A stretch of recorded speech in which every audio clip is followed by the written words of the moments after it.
All right, yeah, go ahead.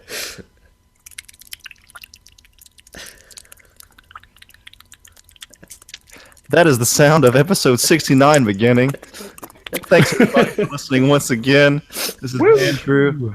We got Welcome to Superhouse. That's Stefan. We have, of course, Maddie is back, and then we have special Game of Thrones correspondent Matt Rakoff with us once again. Mike Rakoff. Too many beers.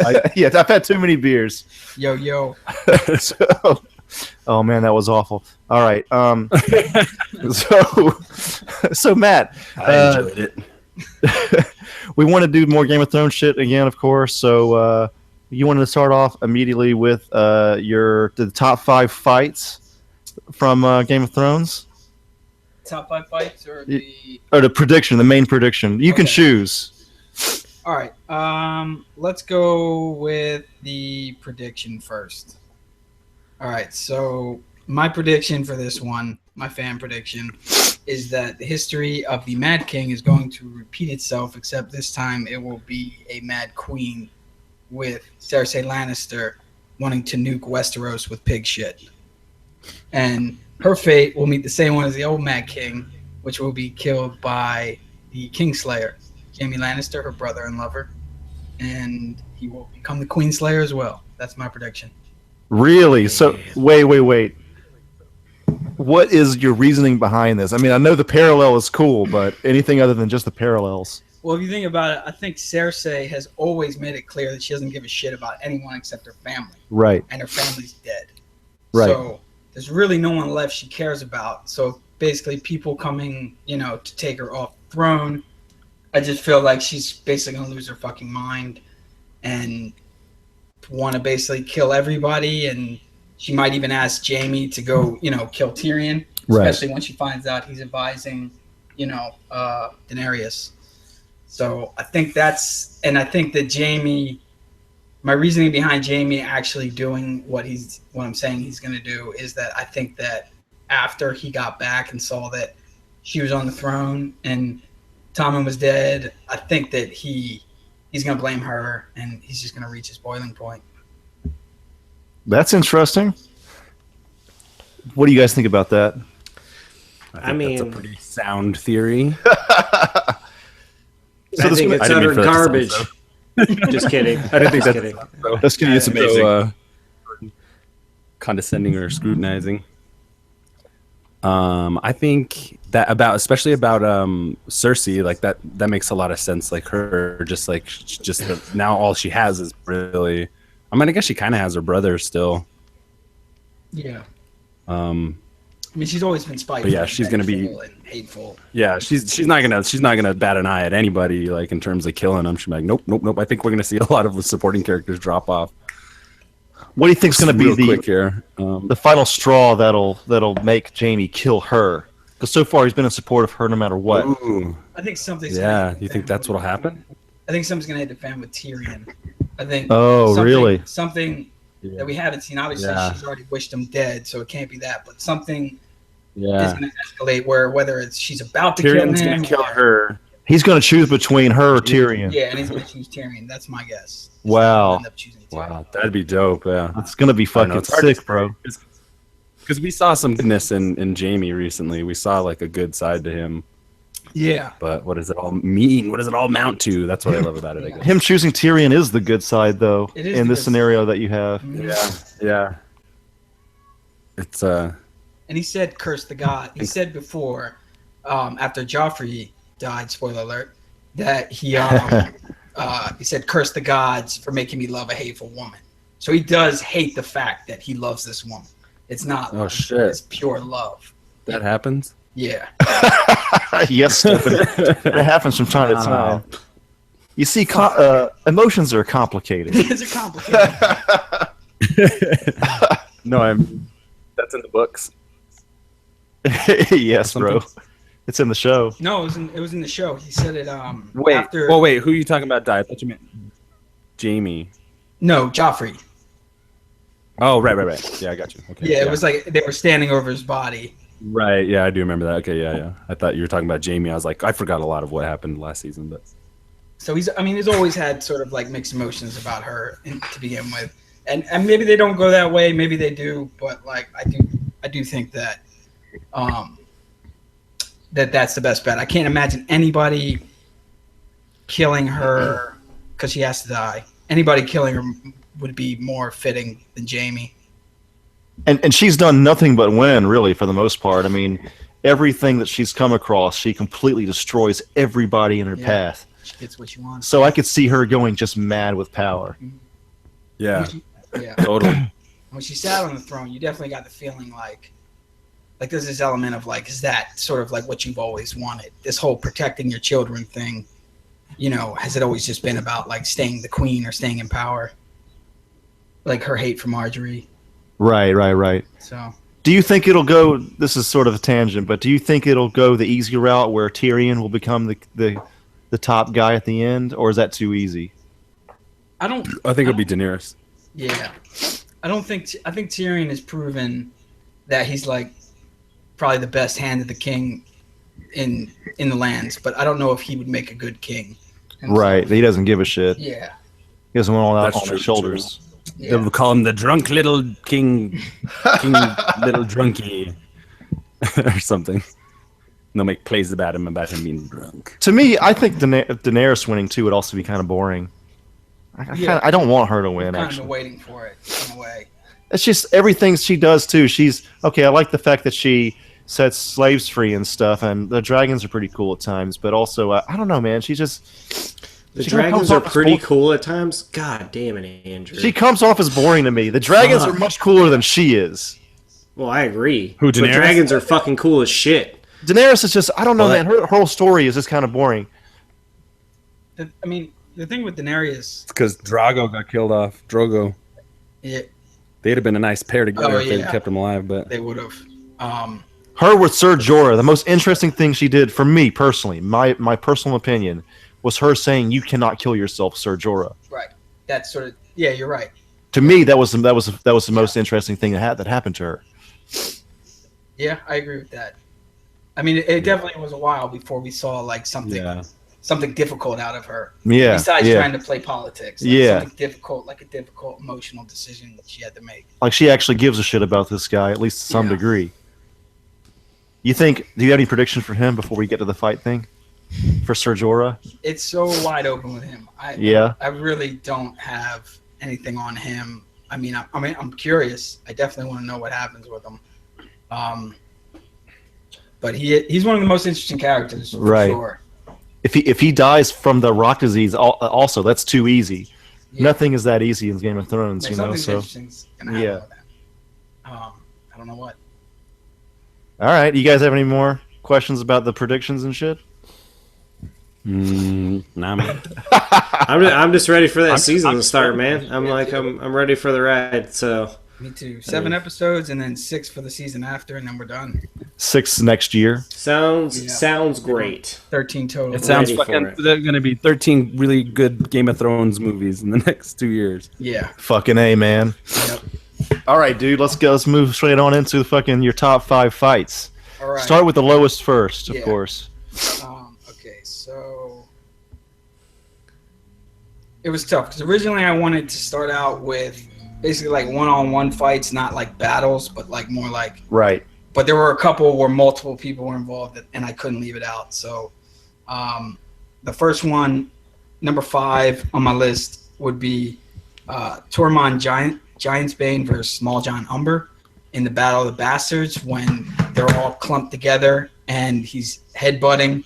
There was like this scene where like no one could move and he was headbutting Tormund the Wildling, and I thought Tormund was going to die. I just thought that was like such a yes, I remember that. Yeah, you know, he was like his nose was broken. Like, yeah, I thought that was pretty awesome. Number 4, I'm going with Sir Barristan versus the Sons of the Harpy. Sir Barristan and Grey Worm when they fought in the alley, and Sir Barristan. Oh, that's a great fight. Yeah. Hell yeah, that shit was awesome. I mean, Sir Barristan, like if you go back to when Cersei dismissed him and he said, "I am a knight, I'm going to die a knight." Yeah. You know, what would be a better way to go for a knight than sort of like fighting in a back alley with like a freed slave trying to protect the the abolishment of slavery. Like that was like an honorable way to go. That was last season too, right? That was season 5. Oh, okay. 4. No, season 5. Yeah. Forget sometimes, man. Number 3, I'm going Brianna Tarth versus the Hound, Oh, dude. which was just this epic, long drawn out. Oh, that's one of the best. Combat. Yes, of course. I love that fight, man. Yeah, that scene was pretty awesome and just had a lot of stakes and everything. Number 2, I'm going Mountain versus Viper. Number 2. Okay. Yeah. And obvious reasons there. Can't leave it off the list. It's obvious, but it's amazing. And then number 1, I'm gonna go Ned Stark versus the Sword of the Morning. Ned Stark, the flashback scene. Oh yeah. On that fight, and the reason I'm going with that, the choreography, like the sword fighting, was amazing, but also like we learned so much, like the fact that he even lied about that fight to begin with to everybody, that he had help to kill him, and it just like it. We thought he was like this honest guy for basically the entire show, and then you learn that like, wow, there's like more to Ned Stark than we knew, So that's my list. I'm sticking with it. That's amazing, dude. I think my personal favorite is probably the Brienne one, because you just like that shit was just brutal, dude. Yeah. Yeah. That was awesome. I mean, you don't, and also, I mean, you got to say, I mean, you don't see many women fight like that on TV. I'd like to see more of it, but that shit was like, and it wasn't like a rape scene either. It was just a fight, like two dudes would be fighting. You know what I mean? And so that was, they were like the same size. Yeah, same strength. Exactly. That shit was fucking great, man. Yeah. I can't think of any like fights offhand that I mean, other than that one, that I think that would be better than that. Well, the one with the Viper and that other guy, what was his name? The Mountain? The Mountain, yeah. That one also is in my memory. That was cool, yeah. I love that one. The head pop. I like that. I like the battle where Jon Snow dies. Like that whole event. Oh yeah. That whole fucking thing is just like well choreographed, and it's just like so. You're just like on the edge of your fucking seat the entire fucking battle, and loved it. Yeah, that was a really good one. There's a lot of ones that I basically had to leave off. I had a list of like maybe like 20 I was looking at. Oh, there's probably a whole list online, huh? There's a lot of lists. Yeah, there's like a top 50. Oh my god. Look it up. Yeah, a lot of good ones. I wanted to put Arya Stark and Walter Frey on it. Right. But I went with the Thormund one versus Small John Umber, because it's like it was just different. Like most of the fights we see are like swords or something. This was just like headbutting, and then he bit his neck. Like unconventional fight. Oh, you know what other fight really sticks to my mind? It's when Braun fought that dude with the portal. At the Veil. Yeah. That was a really good one. Just the fact, the way he said at the end, the queen or whatever says, "You fight with no honor," and he goes, "He did." That's some fucking gangster shit, dude. True. I love that scene, dude. That was a really good one too. That was on the top. That's one of the things that make you love Game of Thrones, is like, it's in a fantasy world, but the fighting is done pretty realistic. It's realistic, Braveheart style. Like the people that fight with honor, dude, they're not gonna live, bro. Right. Like these people that fight dirty, they gonna live. Yeah. It's like the whole in The Patriot with well, Mel Gibson. Yeah, with Mel Gibson. Yeah. He wasn't like lining up; he was going into the woods and killing these people, like sort of like in a very unconventional way. Right. That's. I mean, yes, that kind of shit I love. I love that shit. Yeah. You guys ready to move on into the roster selections? Okay. Just wait. I just wanted to say one thing. Oh yeah, go ahead. Go ahead. Companion to his list. I wasn't sure exactly what the lists were all. My bad. But Arya Stark, when she first, I forget exactly when it was. It's her. They're in a pub. She does that, like, she pulls out needle and she does that like slide. Yeah. Oh yeah. And she slices the dude's Achilles or whatever. Like that whole sequence of moments is probably one of my most favorite moments in the whole show. And then when she killed that like rapist dude. Oh yeah. Whatever he was, I forgot what he was. Eyes. Yeah. That shit was awesome. But anyway, I just wanted to add to that. Very good ones. Good shit. Yeah. All right, Maddie, you've been quiet for a second. Let's start off? So, first, I guess, for the listener, we thought of doing a like dream team list of like a Game of Thrones draft. Since this weekend is the NFL draft, this is Mike's idea, and so it's a list of 7. Actually, Maddie has 3 lists, but anyway, the idea is a list of 7 of people. I was thinking those people that you're going to battle with, but then other people said, Mike and Maddie, they were saying that it's whoever to win the Game of Thrones for the whole thing, which I guess is slightly different, but which is fine. Just think of it, I guess just your Game of Thrones dream team for something. You explain why your dream team is formed or something. And they've had conversations in the show about like what wins the the throne in the first place. They've had real conversations about, is it an army, right? Is it a claim to the throne? Like what is it? So I think different lists are good. Is it brains, brawn? Yeah, probably a little bit of both. All right, Maddie, what's up, dude? All right, I'm gonna give my 2 like kind of jokey ones first. So my first one that I thought of was like just all the animals, they win it. The dragons and the dogs, whoever's left, like all the creatures. Maddie's creature all the creatures. List. That's epic. Yeah. The dire wolf list, dude. Yeah. Well, there's only 2 fucking left, but there are still 3 dragons at this point. So I thought that would be a funny one because I was like, when I was thinking about this list and like what it would entail, I was like, so if I pick said character, do I get their animal or do I have to? Did. But that's I assumed you did as well. Yes. No, that's what I assumed as well. I mean, if that motherfucker's following you around, that's just part of that character. Yeah. All right. So then my other one was, which I'm kind of hesitant, I should just use it as my list, is Night's King and the White Walkers. They just fucking ransack everybody. Yeah. There's not a lot of fucking, god damn it, what's the name of the stuff that kills them? I'm like the worst Game of Thrones. Dragonglass. Dragonglass. Yeah. Yeah, but I just like that's like my creature lists because I would just love for that to happen. But my real list is I don't know if we need to pick like who's gonna sit on the throne. Not necessarily, I wouldn't say so. Okay, all right. So I'm going with all the Starks: Jon, Sansa, Arya, Bronn, and and Benjen. Oh yeah. Okay. Yeah, because I think you got to have a little half White Walker in there. I mean, you already got one undead guy.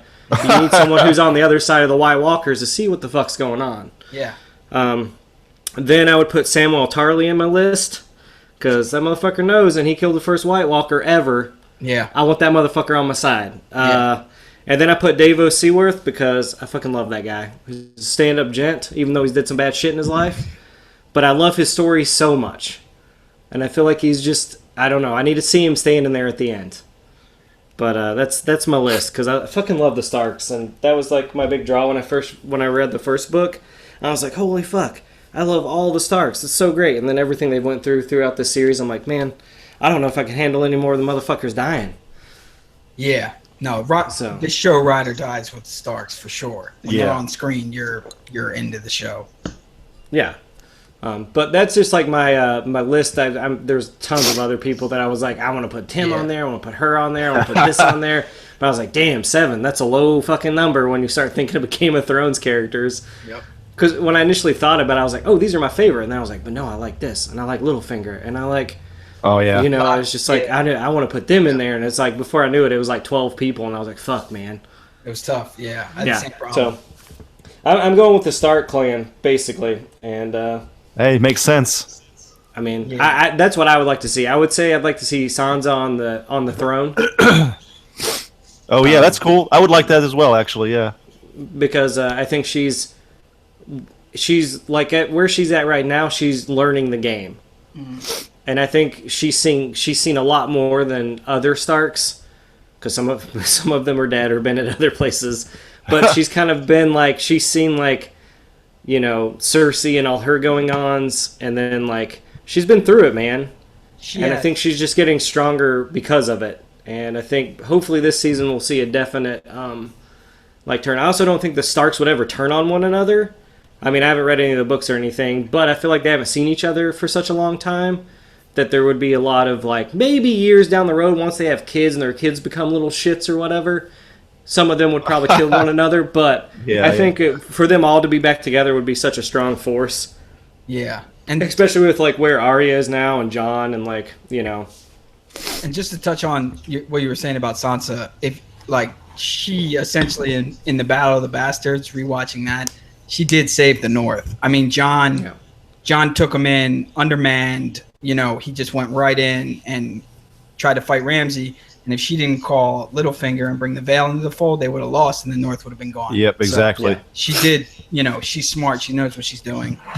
She's earned it. Yeah. She'd actually be interesting too. You know, like I said, Daenerys or Jon Snow or Tyrion. Any of those motherfuckers get on the throne, it's kind of boring. True. But something about if Sansa got on, that would be definitely a lot more interesting, in my opinion. I honestly don't think John would take it. I think he's been like. I think once you come back from the dead, it's just like, nah, there are other things going on in the fucking world than fucking being the king of something. But I think he wants to see his family rise back up to like, you know, the Stark name and everything that stood for. You know, even though he's kind of, since he is the bastard and treated like one. But I feel like his family has always treated him like one of their own. So, you know, and I definitely think since half of a lot of them are dead, that I feel like they'll grow closer. I mean, who knows? Maybe they'll end up killing each other in fucking the last season. I don't know, but you know, that scene, I would hate to see that. That scene in the last season where he's talking about when we had feasts, I would sit at the bastard table, and my real family would sit at the real Stark table, and then the other person says, I think the Scarlet Witch, whatever her name is, she says, at least you had feasts. That's a Marvel character, Andrew. I just call her Scarlet Witch. She says, at least you had feasts, and that's the perfect thing to say, because I mean, he did grow up privileged as fuck, even though he was a bastard, you know. Yeah. I think it just says a bunch about his character. So, Stefan, you want to go next? This is my list of characters, right? Your roster. Moment. If you could, if you want to explain like the reasons behind it. Did you make it for a battle, or who you wanted to sit on the throne in the end, or I don't know, some sort of your thinking behind it. Okay, I would do as my roster. I would do the 3 main wildling characters. I forgot what the main commander was who got killed at the Castle Black. Mance Raider. Mance Raider. What's his name? Tolman. I just pulled their names up. Fucking can't remember their names. Thormund. The other redheaded dude and the redheaded chick. Help me here, Mike. You know nothing, Jon Snow, girl? Egret's the girl. I'll need your assistance running down my list. Yeah, Egret, it would be the girl, and then Thormund. Thormund, that's it. Thormund. Yeah. And then so those 3 wildlings, just because they're fucking, that's what I'm feeling, baby. I love that shit. Go for it.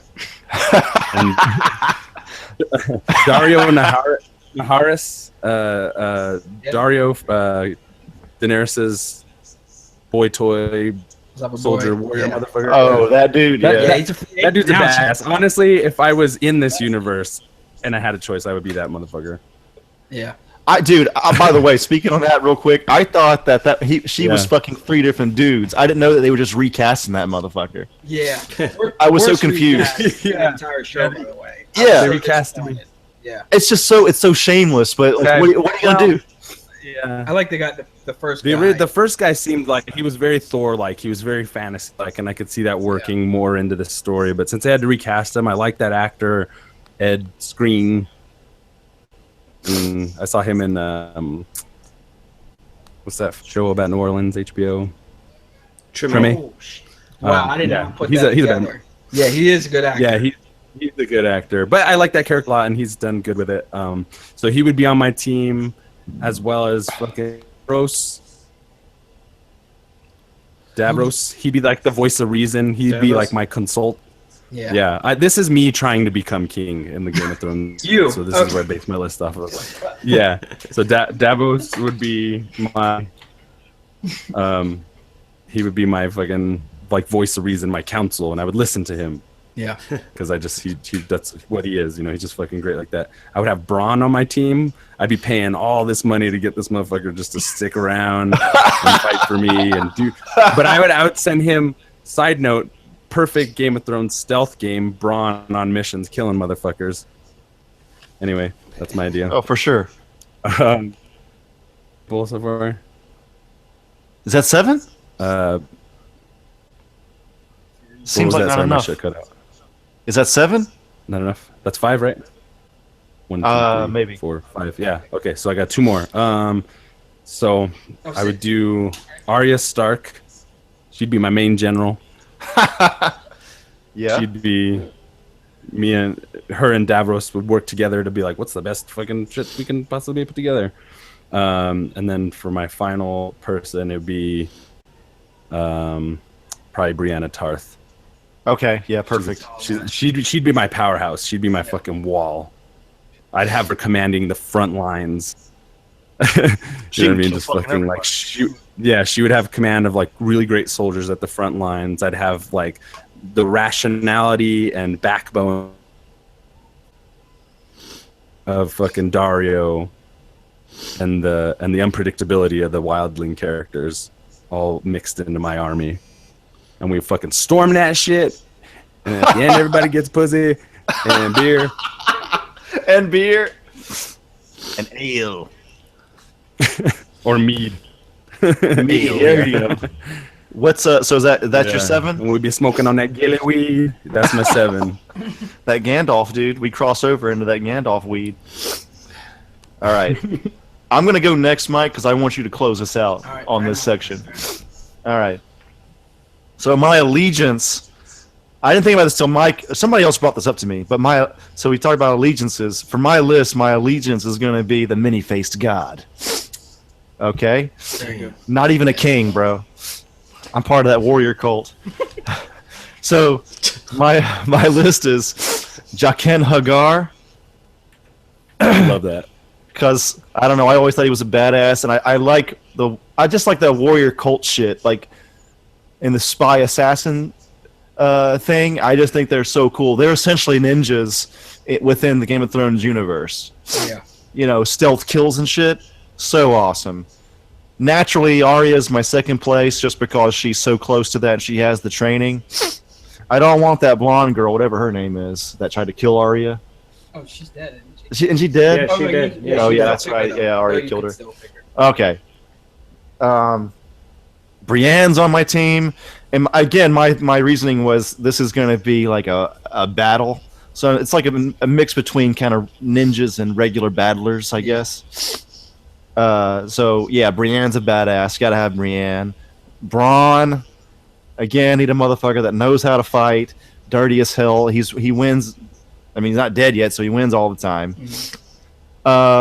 For somebody that's not so dirty, Ser Jorah. He can fight. Yeah. He's not as dirty, but he can fight. He's still got it. Yeah. A little long in the tooth, as Tyrion likes to say. Yeah, he's getting old, but he can still hold his own. So I'd want him in there. And then I'd want Tyrion flying on his dragon that everybody thinks that's going to happen. He's my number 6. I know Daenerys has her own dragon too, but she's not on my list. Something about Tyrion flying on a dragon is so awesome. And then for my 7th one, I'm going to have Scarlet Witch resurrect Talissa Stark. Wow.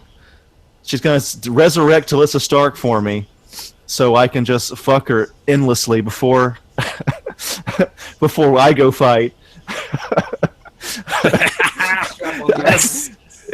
But, you have to have copious amounts of sex before battle. Wait, you didn't say we could keep one to. Well, I guess you didn't say anything otherwise, but we like no rules, man. As an intimate. Dude, when Una Chaplin came on the screen, bro, it was almost like the first time I saw Monica Bellucci on Matrix 2. Yeah, I was me and Melisandre in this show. Who the fuck is this fucking chick? Like Una Chaplin, I don't know, dude. We saw her naked that time. I was so sad she died in the Red Wedding. Like she was amazing. So even though she's not really a fighter, she's on my list. Yeah, no, that's a good one. Dang, I'm a scratch. No editing. No editing. No editing. Oh no, not at all. Badlings and big Melisandre. All right, Mike. I took this seriously, unlike some of you. Hey, man, sex is serious before you die, bro. Hey, I mean, Melisandre's breast. She does have nice boobies. All right. Oh my god. All right. So, my list is just the top 7 people I think would win me, whether it's a battle or the throne or anything I need. I'm going number 1, Jon Snow. Obviously, leadership qualities, proven warrior. And he's honorable. He's likable. Number 2, I'm going Daenerys. People love her, leadership qualities, and I want her dragons. I need her dragons. Yeah, it's a package deal, I'd say. Yeah. Nice. And then 3rd, I'm going Tyrion. He's probably the best advisor on the show. Sir Davos is a close second. Tyrion's intelligent, and he's also a proven battle commander. He won the Blackwater. I don't care what anybody says. It was Tyrion. Number 4, I'm going Brandon Stark because he's got war capabilities. He can turn into a dragon or a wolf or whatever I need. And he's the key to defeating any White Walkers. And clearly Maddie has a list out there that could, bring some serious It's true. harm. Yeah, he's talking about bringing the whole White Walker clan. That's my fucking team. Yeah. Number 5, I'm going Grey Worm because he's a leader. He's a proven commander of like a large army. That's true. I forgot about Grey Worm. Yeah. He's battle proven. He's loyal, and he's got a good story. Brienne of Tarth is number 6. She's committed. She's loyal, and basically it was Brienne or the Hound for me here. And I went with Brienne because of that alone. I know that she's not going to abandon me on the battlefield. She's more honorable, dude. Yeah, for sure. The Hound, as cool as he is, he's got shit going on, man. It's like he's too distracted with his brother, and like I just need you to be on the field. I need you to, fight for me. So, and then my last one's Arya because she's a proven assassin, and quite frankly, she could end a war or a battle before it begins by just going in and killing somebody if I need her to. So. That's my 7. That's the shit. Sweet. There it is. Awesome. I just thought of this since we're on this little kick here. Who's everybody's least favorite character in the whole fucking show? Every time this person shows up on screen, you just ugh. I don't think I have one. I think everyone plays an integral part to the story. Yeah. Like I need to know what everyone's doing. I'd say if anyone kind of bugs me, but I think it's just the way his character is Littlefinger. He's so just his little face. I hate it. I know when he comes on, I was like, "You're up to no good. You are up to no good, sir." Dude, he's but one I of my love it favorite. because it's like he's a slime. I need him. He's one of my favorite villains, man. man. I think he's a great villain, bro. Yeah. He's awesome. As far as least favorite, I don't know. I mean, part of me feels like I would go with, as far as just me not liking that character, it's Cersei. As far as just watching a show, it's probably Daenerys. I think what they did with Daenerys really sucked. Yeah. Because early on, I really was behind her. I dug her, but now I'm kind of viewing her as this person. Actually, other than Tyrion, I don't like her. I view her as an antagonist. I'm with the North. I want the North to take over, and she doesn't like the Starks because they helped overthrow her dad, and so she's actually one of my least favorite people. I'd have to agree. I think probably Daenerys is one of my least favorite, if not probably my least favorite character in the show. I don't know why, man. I feel like they just she's kind of written to be a crowd favorite. Yeah. It's too. Yeah. It's almost like she's the Jon Snow. Jon Snow's also written to be that way, but I don't know. She comes off as more annoying for some reason. I'm not sure why.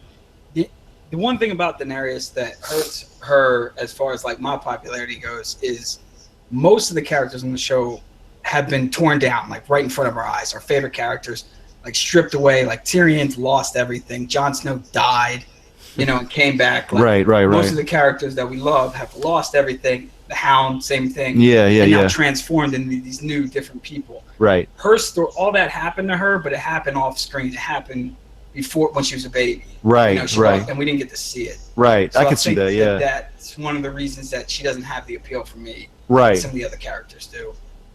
But yeah, Jon, same thing. But then they did kill him. Jon was written as this, this bastard character. Everything already happened. Right. But then he did love and lose. So. Stefan, do you have one or no? One what? Least favorite character in the whole show? You there, bro? Yeah, Jorah. Really, you don't like Ser Jorah? He can be. I like him at all. I can get behind. Got to look in his eye. I don't trust him. Too goody two shoes to trust. No, it's just something about him. Way. He's got this You look think in his that- eye. His love for her is a little bit, He's weird. gonna do some and dumb she- shit and try and kill her. Really, like if I can't have her, no one can, type of thing, Yeah. or what? Yeah, no, I don't really think that exactly. I don't know what it is exactly about him. Like he's totally like not. I just don't. Well, I like his turn of story. I like the character. I don't like the actor. Really, that guy rubs me the wrong way. I can kind of see stand there, that. look on his But face. I think that I'd like for him to remain pure-hearted, but I can also see where you're coming from, where he could make a turn for the worse. I do. He's a creepy old man, dude. Like he's a creepy old man. He seems like he seems like a noble character. I am pretty sure he is a noble character, but some about him is off. Some about him is sinister. You're saying he's too pure, and that makes you wary of him. Or I wouldn't even something- you're describe saying- him that way. I just think he's like. I mean, he's done too- shitty no, I think stuff. he's Yeah, I mean, exactly. Matt is right. every tunnel character's done vision shitty stuff in on this a fucking show. singular No one's kind of- pure. He sold people into slavery, and then Oh yeah. I managed- forgot about and that. then- Yeah. And he- And then on top of that, he basically spied on Daenerys. He played both sides. yeah. He hedged his bet with her. He's like, I'm going to support you, but like I'm also going to, in case you don't make it, I'm going to give King's Landing everything they need to know about you. Yeah. So- Like It's tough. He said I agree with. but like I don't know. every- But I am really enjoying what's going on with him now with this disease that's eating away, turning him into stone or whatever. Yeah. Dragon Tail, yeah. Come on, Stefan. It's fucking. Jesus. You over there with fucking Scarlet Witch, motherfucker. I swear to God. Melisandre, I got you. I'm sorry. I only watch the show and I can't remember names. Everybody who knows me knows that about me. Everyone has this problem, bro. It seems like. I've had this problem as well. Maybe do your research before we fucking have a podcast. Get off my God. back. Wow. Boobies in this show, though. them boobies. The best character. Melisandre's boobies are the best. But yeah, Jorah rubs me the wrong way. It's like I think they're. Yeah, I can It's like the same. Jorah, the same that way that. Know why for Littlefinger? I don't really know why for Jorah. The thing is, I could see like you don't really know, like you think there's some sort of ulterior motive in like with Jorah, but with Littlefinger, I think he's kind of, I don't know, he's sneaky with everybody he talks to, but as the viewer, you kind of know what he's doing. Yeah. So as the viewer, There's as the something audience, Jorah's playing close to the chest. we'll see, or maybe it's true love. Like maybe that's the that old school fantasy thing. Maybe that he's the George R. R. sucker. Martin is Oh, doing. shit. Maybe. Yeah. You know that like I think there's he's that- the sucker. He's gonna end up becoming the king because he can be controlled by her, and she will rule everything. Damn. maybe. That's my prediction. I never thought about this, but yeah, every time Ser Jorah's on, I'm just like, yeah, that's a good dude. But I can see what He's you a guys are sucker. saying. That's what it is. But you I think, you don't think that his love for Daenerys is real, or do you think he's faking it? I think he loves her. You think it's real? Yeah, I mean, I think he loves her. It's just a little creepy that he does, because I think when he met her, she was like a 12-year-old girl. Okay. So it's kind of Oh yeah, dude. He's like the creepy old uncle, dude. I can't stand it. Fucking Yeah. all that like fucking declaration of love shit. I don't know, that stuff. Like his character bugs me just because it's so much of that. But like if he's out by himself, I enjoy that character. Yeah. And But there's some- I just think like all the Daenerys stuff is just so fucking like it's just drug out, and it's just like fucking get over there. Yeah. Like Jesus Christ, you've been over there too long. And it's like other characters are sacrificed because like we need to see her story more than others, and I'm like, no, that's not, I could take more of like Bronn or Arya at any given time. Yeah. Because I think they're infinitely more interesting characters than she is. She lost so much steam there. But also going back to Ser Jorah, the thing with him is like his loyalty. It kind of comes with something. It's like when you love somebody, you want them to love you back. It's not like Grey Worm or Ser Barristan, where it's just like I'm your guy no matter what happens. Like, Yeah. I'll die for you. You know, like He's got conditions. It's not Right. it's not Yeah. unconditional love. yeah, there's something underneath going on. You know, so. But yeah. All right, I'm gonna re-examine my Ser Jorah liking. I guess I don't know. He's a chump. He's even on my list. Fuck. He's a It's like chump. you guys are right. For instance, he's more interesting than Daenerys. But I don't He like is. him more. Oh yeah, no, I agree. Yeah. I could see that. But yeah.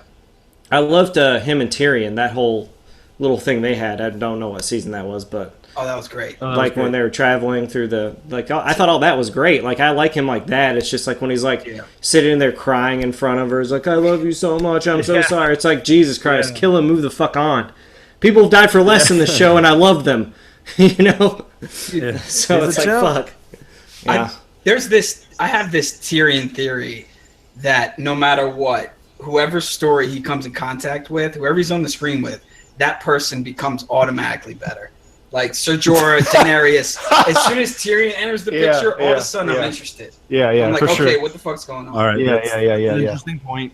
Yeah. I think that's definitely a valid theory. I think that's pretty much true. Yeah. Like I actually am curious about Daenerys now. Once she the scene when she made him hand the king was like one of my favorite scenes. Right. You know? And now it's like all of a sudden better. It's like it's weird, man. It's I don't know. embarrassed. Like she does all the right moves. She frees slaves. She makes him the hand of king.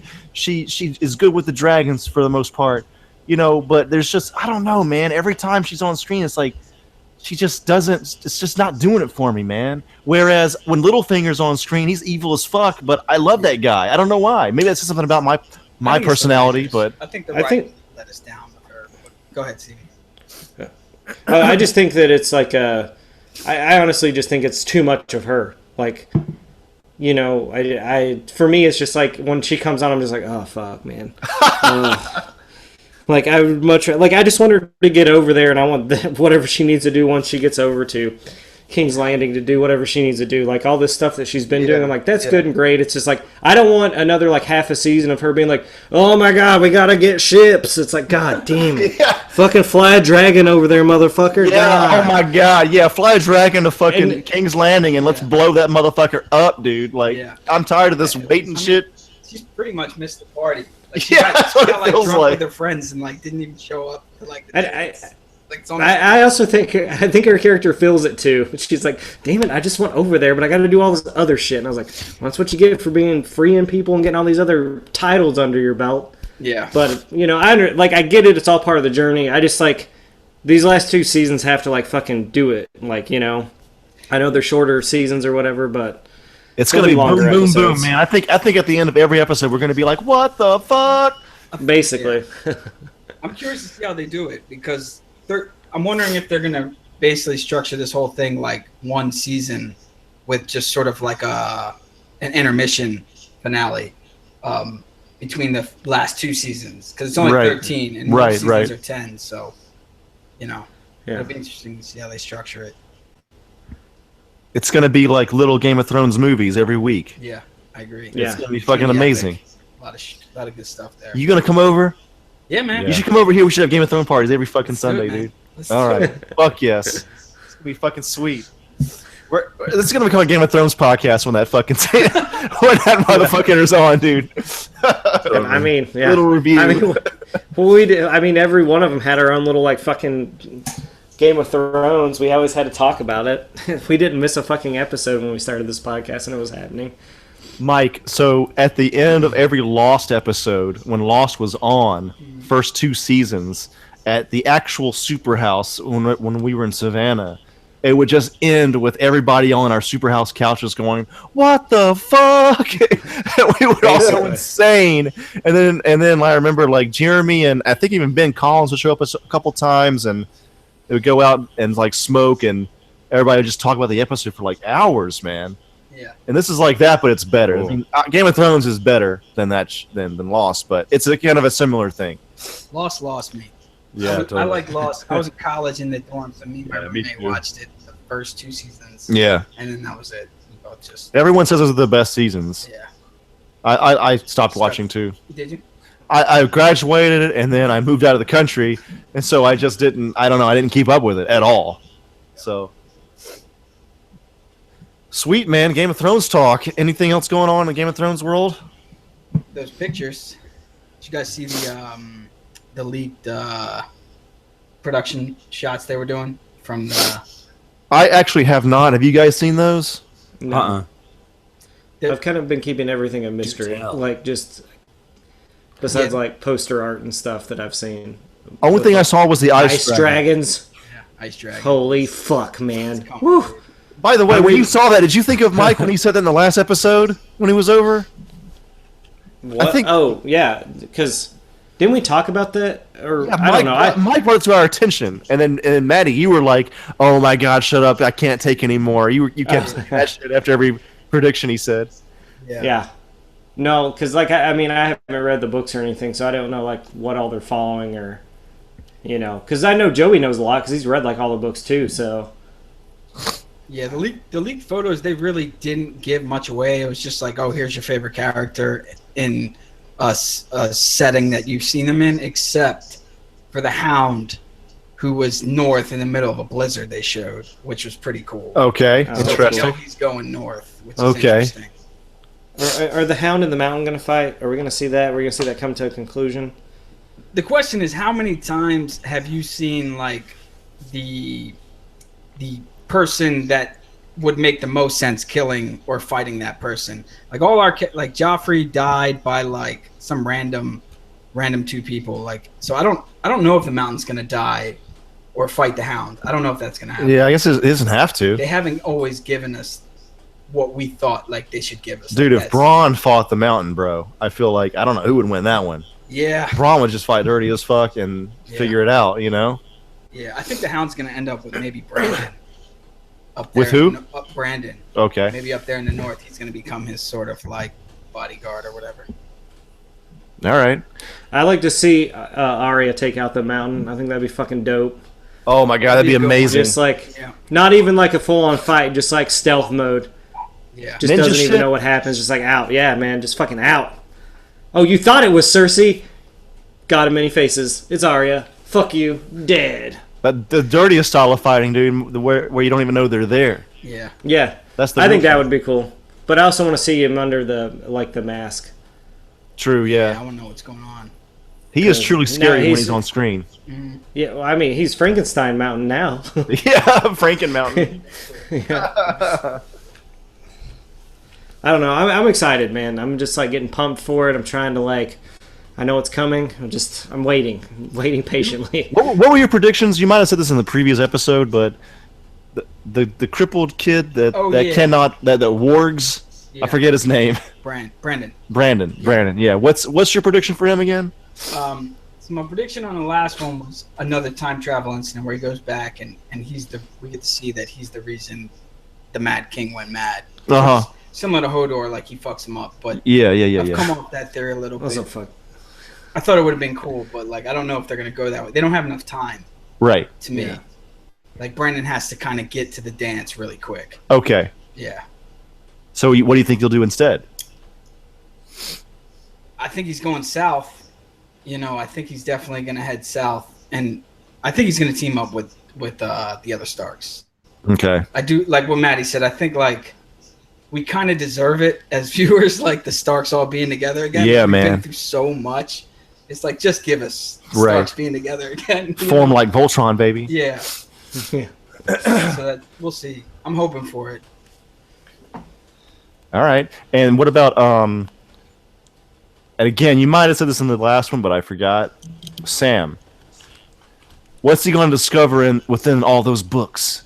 All the reading and all the studying that he does. What secrets will he reveal for us? What doth the soothsayer speak? What soothsayers does he soothsay? Well, there's one of the leaked photos was him and his wildling girl. They were in a library like reading. Okay. And I guess there's some theories being evolved because one of the things that his girl was reading was you could see it, and it said something about like a certain character coming back, but I did not want to read that because it was pretty spoiler. Oh, really? Yeah, so I don't know what they're going to find. I really don't. He's going to be teaching her how to read in some scene, and then he's going to be like, oh, shit. Yeah. Like in that same book. Yeah. Oh, we need to fucking go tell John or something. She's going to be reading something out loud, and he's like, that's it. Yeah, it's gonna. That's gonna be the reveal. Yeah. What? Gendry. Dude, yeah, Gendry. We're getting him back. He was on my list. He was my initial like, ooh, fuck. I haven't thought about that motherfucker in his fucking Minotaur helmet in a minute. Yeah, he just can't fight. He's kind of like Arya was like making fun of him for his fighting skills that one time. Yeah, but we haven't seen him in a while. We don't know what the fuck that motherfucker's been up to. Dude, he could have been anywhere. He's been training, dude. Yeah, no, he's coming back. He's got to. Yeah, I mean, is he the blacksmith kid? Yeah. Okay, gotcha. You don't have anything. What about the uncle? I think Gendry's Benjen Stark going to be a wrench because, like, if you think about it, there is like a clear, like Daenerys and the North with the Starks could be a clear ally. Okay. But Gendry is Baratheon's kid who killed her dad, and then all of a sudden Arya Stark, sort of a hothead, you know, loves Gendry obviously, like they're close. So I don't know. It could be, who knows? I don't know. I hope they get married and have little babies. That'd be sweet. Arya and Gendry? That'd be sweet. Yeah. I can see that. I guess that's the only love interest she's had, huh? Or I guess even that's a little bit like, I don't know. Yeah, I guess the only one you could say that yeah, she likes is like that. Yeah. All right. Shit, man, I'm so fucking excited. Yeah. I want more ghosts, and I want Nymeria to come back. I think she's with her little wolf. Man. Yeah, especially with her wolf gang. I was gonna also add them, but to my list of creatures, I was like Nymeria with wolf gang. Well, you had Arya, so I think you kind of get them. If she does have a wolf gang, they'll come with her. So, dude, I really hope they do it. Like, people aren't thinking about it, and we're like, "Holy shit, Arya's gonna die!" And then all of a sudden, you hear this howl, and you're like, "Oh fuck!" Yeah, I hope. I mean, Nymeria will probably end up dying in that scene, but because they just love killing off those fucking dire wolves. I need to see some fucking dragons die. Ice dragon fight. Man. Oh man, it's gonna be dope. I imagine like this last battle, or one of the last, like like let's say the deciding battle, if there is one. I don't know if they'll be that simple in Game of Thrones, but it'll be like Tyrion and Daenerys, fucking riding their dragon, just blowing fire all over the fucking place, killing fucking all kinds of people in this last one, man. Yeah, I'm really interested to see how far south the White Walkers go. They got to show up. It's got to be insane. Are they going to get all the way down to King's Landing? Like, are we going to see like King's Landing in a blizzard? Like, oh, we have to. I mean, you can't make the White Walkers such a big fucking deal since like fucking season 1, and then be like, nah, they didn't show up. They didn't make it. It got too hot. Like their motive basically is just to kill, right? It's just simple as that. So far, all we know, because we don't know like what memories like the Night's King can he? I don't know if they can even talk or if they have So that's you just said something interesting. So the Night's King and the Night King, there's a little bit of controversy there. Are basically the Night's King is the book's character. Okay. And the Night King is the HBO character. Okay. And the Night's King has a lot of revealing backstory, but we don't know because they won't call him that. So we're not sure if it's the same thing. He's not going to be like he used to be on one of the fucking... Oh, shit. I read a little bit of the Night's King background within the exactly. Wikipedia when I was looking up these characters. And yeah, so it's interesting because I don't know if... the Night's King was the 13th Lord Commander on the wall. Yeah. And the Night King is rocking, crow gear. He's rocking a Lord Commander's thing. So I don't know. I mean, they could be the same person. It's interesting. I do want to see if that's the case. This might be a stupid question, but the Ice Dragon, that's going to be controlled by the White Walkers or what? Yeah, I think the what's his name? The Night King would be the guy riding that. And the other thing, a little preview to another list I'm working on, most underrated scenes for Game of Thrones is, do you guys remember the scene when the Night King took that baby and he made him into a White Walker? Just another stupid question, but the Night King is the top White Walker dude? Yeah, gotcha. At Hardhome? Yeah. I just raised my arms for all the viewers. Yeah. That he raised all the other White Walkers or raised all the dead people to become part of his army. Yeah, that was some badass shit. All right, keep going. But anyway, when he took that baby, he emerged from 13 figures that looked exactly like him. So I'm not sure if there's like 13 of this dude. No. Like, are we going up against 13 Night Kings? Right. Like a council of sort of like Night Kings? I don't know. But yeah, that was one of my scenes that I thought revealed a lot that we could see. Okay. I feel like there's going to be a lot left unanswered because there's just so many characters. You can't if he is able to close up every fucking loophole with this storyline, that would be insane. That would be. I mean, no one's ever done that. I mean, those fucking, what do you call it? They were leaf people. I want to call them. Like they were throwing the bombs. Oh, the Children of the Forest. Yeah. Like they're probably going to be not closed up. There's like there's all kinds of shit that's not going to be closed up. I think they died. Oh, they're all dead. Okay. Yeah, they did. Yeah. Oh, okay. I guess they are Hold the closed door, up. man. Hold the door. I didn't know they all died. All right, I got you. Had to go back in time. Okay. Shit. Okay. It's a lot going on. A lot. I mean, one thing to keep an eye out, I think, is a possible spinoff, because they're definitely. Oh, yeah. I feel like they're ending Game of Thrones at the right time, but I don't know if they want to close the universe. It's really popular, and You think they'll do the prequel thing, like what happened with the Mad King and shit? that would be my choice. That's the biggest thing I'm interested in. Yeah. And then you have everything that went east, but I'm not really interested in that. But everything that's happened outside of Westeros that we haven't seen. But yeah, like everything that happened back in the past would be pretty dope. So I think that's the most obvious choice. I think. After that, I'd like to see just like those writers doing their own take of like after like however Game of Thrones ends in their series, just like the offspring of whatever happens. And like that way they can retell stories that happened that I've seen. And they'll be like, oh yeah, I remember that fucking battle. That was dope. But like new adventures within this world that like George R. R. Martin might not have had any hand in. Just like these guys, like. Do you mean like a leap forward? Like a leap forward. Like after they've like settled all this and just someone's like, give us something else. Like for sure. I would like to see like maybe the North back to like good standing, everything pretty good in the world or something, but something else comes to fuck some shit up. I don't know. Yeah. I'm very like I like that aspect. Like that's why I like a lot of the Star Wars novels, like after the original trilogy, were so interesting. Like when they had kids, I was like, ooh, I want to see how this all plays out. Yeah. No, that would be a good one too. I would definitely watch that. But it's going to keep going on forever, man. I mean, I think that once this is done, we're going to have, definitely spinoffs are going to happen. Yeah, I think something. I don't know. I mean, does the Game of Thrones ever end? No. It doesn't. Someone has to be on the throne, and someone has to get there. And that shit won't last. Whoever wins this one's probably gonna. I don't know. Someone's coming. Yeah, Robert held it for 13 years or 13 to 15, like in that territory. Yeah, it wasn't long, but yeah.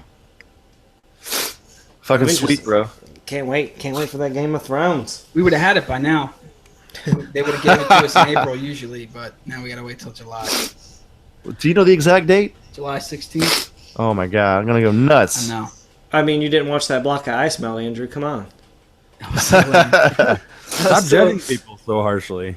Yeah. What? We all love Game of Thrones, Maddie. We all love Game of Thrones. I'm just joking because I thought that was such a dumb ad. It was dumb. It was like, come on, you couldn't have thought of anything better except to watch fucking ice melt to give us a fucking date for Game of Thrones. Like, come the fuck on. Oh, I didn't even watch that. Yeah, well, I didn't either. Live, fuck right? that. Yeah, it was Facebook Live. I was like, I'm not watching this. I'll just wait an hour and then they'll tell me. Yeah, they melted a big block of ice with torches on Facebook. That's it. And then they gave you the date or whatever. Yeah, that's great. Yeah, I'm glad I didn't watch that. Like, thank you. 3 months still. Thank you. Yeah, I'm not. I mean, I'm a fan and all, but I don't need that in my life. No one does. Not even fan. I mean, I'm sure a shit ton of people watch that shit, but ugh. Got shit going on, man. I know. All right, so I think that's pretty much it for the Game of Thrones segment. Anybody else have any closing remarks for all this GOT talk? Nah. Just waiting. Just waiting. Here, man. Winter is here. Yeah. We finally made it. All right, cool. Well, Mike, you can stay on if you want, but I think we're going to pivot to the other section. If you guys have anything else you want to talk about, we can do that. But I kind of just did something similar to what I did the last episode, where I just put a bunch of like headlines together, and we can just comment on that and be honest. Say that's fucking boring, Andrew. I don't. We move on to the next one. That's fucking stupid. So, all right. So the first one. I feel like you guys can always talk about Star Wars shit, so I started with that. Star Wars Episode 9 gets May 2019 release date. They're moving back to May instead of the usual. What has become usual, the December release date. I guess there's not much to say about Star Wars movie in the summer again. True. Yeah, May is the traditional release date. By the way, just to stir up controversy for the podcast, Mike also agrees with me that he likes Batman more than Star Wars. Yeah, I mean that's fine. You guys can be wrong. It's fine. You can be wrong. Two totally different things. Totally different things. Take it one step further. Comparing the ice cream to your favorite type of cement. Look, totally different things. Oh my God! Well, I have more closer to Star Wars, and I'll even say that I like Star Trek. But it's cool. Star Trek's more than the new Star Wars. Really, man. All right. I like Star Trek a lot too. I respect that. I'm not a Star Wars cultist. Yeah. But I do think Batman and Star Wars are like two totally different things. Star Wars and what was the last thing? Star Trek is a better comparison, obviously. That's true. And I like them both. At my heart, deep. Well, in my adult life, it's a Star. I'm a Trekkie, but my heart and soul is Star Wars. Yeah. Yeah. Like, Star Trek is something I make sense. Yeah. In a sensible world with a rational mind, but Star Wars is kind of the other side of that, I guess. And it tackles Star Trek goes into like existentialism, like why the hell are we here, things like that, things that as an adult, you need them both. The closer to death, you start to think, Honestly, if they crossed over, I know most people would hate that, but I would fucking love it. If they crossed over. That'd be insane. Reality. We'll just keep them separate. Reality. It would be awful. It would be awful. It would be awful. That'd be terrible. It would be very hard to not be tacky. Let's put it that way. That would be awful. But I'm glad they both exist. They are the spectrum. This might be one of the ones that you don't have much to say about, but DC to launch live-action Titan series, new TV service with Jeff Johns. Anything to say about that? Dick Grayson. That'll be dope. Live action. Whoever they cast as Dick Grayson, that's the show. They're going to be doing it on their own web service as well, which is interesting. It's not going to be CW. It's going to be some DC web service thing. So I don't know how that's going to work out. I like that though. I like that they're using like upstart streaming services to make superhero shows. That's fucking brilliant. I mean, that's where it's going to go after this boom is over. Super excited for the Tick. Powers is great. For what they are. I haven't seen Powers actually. Yeah. All right. But I'll be excited to see some pictures and shit. I may not actually ever watch the shows. I would like to, but seeing some stuff about it's going to be cool. And I might. Marvel Heroes, the video game, it's finally moving to consoles. It's been on PC for a long time. PlayStation 4 closed beta this weekend. Maybe we'll move past that one. Jeff Goldblum announced for Jurassic World 2. About fucking time. Where's my Alan Grant at, motherfuckers? Life finds a way, baby. Where's my Laura Dern? Let's get the team back together, motherfucker. Come on. Laura Dern would be awesome, yes. They should have Sam Neill with the full beard in like some cave somewhere, like, you don't even know the extent of it. And Jeff Goldblum's like, dude, Ian Malcolm, he's going to come fucking rock stars way. And I hope they do a better job with Ian Malcolm than they did with with fucking his character from Independence Day. I'm sure they will. Yeah. There was a... Oh, keep going, sorry. Awesome. I just think it'd be awesome. All right, cool. Then the next one, there was a devastating Holocaust documentary that was a VR film, and it said it proved that VR filmmaking isn't just a gimmick.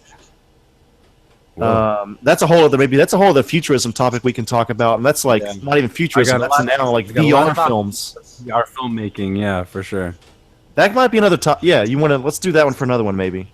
Yeah, I'm super down. That sounds fucking awesome. That's gonna change the way we watch movies, man. We're gonna be like, our kids are gonna be like, man, regular films where it's not even VR. Fuck that shit. Yeah, bro. I think about that all the time because, like, I mean, I don't want to get into it just yet if we're gonna do another thing. Well, go ahead, at least a little bit. Huh? Go ahead, at least a little bit. Like, give us the summary of what you think. Okay, so what's the film about? It's the Holocaust film. That's VR. Like the whole idea of immersion and filmmaking is like if you can set up a variety of scripted events within being able to like look around already photographed and filmed locations. It's all about programming. It's like what happens, and you can like you can affect like the. Basically, like I feel like technology is at a point to where you could make really immersive. You could, like that stuff they did with Kevin Seal back in the day, where it's like choose what you want to do with like the whole audience and everything. The whole reason that didn't work, like vote, like be part of the movie, like vote what happens next. You guys familiar with that at all? Actually, no, but keep going. Okay, so just to give backstory on that, they had like a choose your own adventure kind of movie experience in the early 90s, and this MTV host Kevin Seal was a part of this film, and the film would play out and they would pause at certain points in the movie and it would say, what do you want him to do? Like choose your own adventure style. And that absolutely bombed. It didn't work at all. It wouldn't have worked because it was too like a part of a mass group of people making decisions on behalf of what they wanted. So they went with the best result, and that's what happened next. And people are like, oh, well, that's not what I picked. Fuck this movie. But now we have the technology of like having that singular like what's the word I'm looking for? Fucking individualistic kind of scope of things, to where you're like walking through Auschwitz, you know what I mean? If you're walking through, especially if there's the immersion of like sound, like what it may have sounded like at the time, and filmed actors or whatever portraying, like I don't even, just hearing about this headline of this article is like getting me fucking buzzed, man. Like I truly see the direction that's going, to be continued later. I don't want to get too deep into it, but VR films, there's so much potential there, and it'll be for like a niche group of people, because I feel like not a lot of people, like you can't share it a lot of people, but maybe everybody in your living room could put on a headset and go through the same experience, like you're all walking through. Essentially what I'm saying is now it's if that's what you want, I believe we're in a time that's possible, and that is something I really want. I watch all my movies alone most of the time. Not to bum everybody out, but I just do that. I'm a sad bastard, and I'm a lone wolf, baby. But Power Rangers for one, but but certain things, like I don't know, like that'll just bring you to tears. Like a Holocaust VR film, I'm sure it's a fucking incredible experience. You know what I mean? But like, imagine if you are fucking Ripley in an alien movie, like you would have to take breaks. It would be a game. It's a game. It's got to be a game. You'd have to take breaks, and like you'd have to take breaks, and you have to make decisions and stuff. Like that's where video games and film. This is where they're going to converge. It's going to be This is like the the convergence point. It's going to be somewhat of a mix between a video game and a movie. Yeah, it's going to be that's going to be the uncanny valley. This is where we're really going to see the boundaries. Oh yeah, for sure. And if it can be broken. Okay, so this is going to be all right, Superhouse listeners, we're going to do a whole episode on this, or at least a good half of an episode. Let's look up like big VR film projects and shit, and just like kind of discuss their approaches and stuff. Hopefully we can watch one eventually, man. Shit. All right, next one. Masters of the Universe 2019 release date. Loses McG as director. Great, good job. Hell yeah, let's go. Move on. As long as they still have a Justin Marks script, I think awesome. Get that guy money and have him fucking Justin Marks. He was a good kind of writer that just came. Well, he's doing a lot of good stuff, but he was attached to a lot of comic properties kind of early on in his career, and he just had this knack for understanding things. He wrote a fucking Supermax, was a Green Arrow movie about this prison that was just you couldn't escape from, and there's all these villains there, and I heard about that. Amazing. Why didn't they make that? Yeah, I don't know. They were so close. They were really close. That was going to be the movie to launch the DCU, and then it was right around when the TV show was being produced, or it was like probably the first season had released or something like that. And they're just like, oh shit, this is like better response than we thought. Let's just roll with this or whatever. There were some plans. But the dude Justin Marks who wrote the script, he was also attached to like a Thundercats script at one point. I think he was attached to like a G.I. Joe movie. I would love to see Thundercats, but I feel like it would be kind of weird. It would be really weird. No. With the humanoid cats? It would be There's nothing John wrong with Hammond humanoid Rhino cats. or something. They're making 5 movies about humanoid cat aliens, man. If they did it like Avatar, it would be cool. If they did it like a mocap film, it would be dope. Look, I would be seeing it the first fucking weekend it came out, but I think there would be a little weirdness. I don't know why. Like John Carter because it would bomb like John Carter because the surface movie-going fan, the kind of like casual movie-going fan, don't give 2 fucks about anybody's mythology. I think the thing that killed. Bruce Willis, fucking gun. I'm just kidding. Well, go ahead, Maddie. Go ahead, Maddie. I think the thing that killed John Carter was naming a movie John Carter when no one knows who the fuck John Carter is. Absolutely. You should have named the movie A Princess of Mars, and that's a more exciting title. Like, ooh, Princess Mars, that's cool. Like, what's this about? Yeah. But when you just call a movie something and you like, it was a dumb move. Also, the posters. A friend of mine had a good too. point. Yeah, they did. A friend of mine had a good point about that. He's like, no little boy is going to go see a movie with princess in the title, and no little girl is going to go see a movie with Mars in the title. I think you'd be. I think you would have been surprised. If there's a princess on Mars, I think that a lot of little girls would see it just because of the princess. They wouldn't care about the Mars setting. I mean, I'm not saying it wasn't a smart move. I just thought the observation was valid. Yeah. Yeah, I can see that. What I learned about that though was like that was one of the first modern sci-fi novels, right?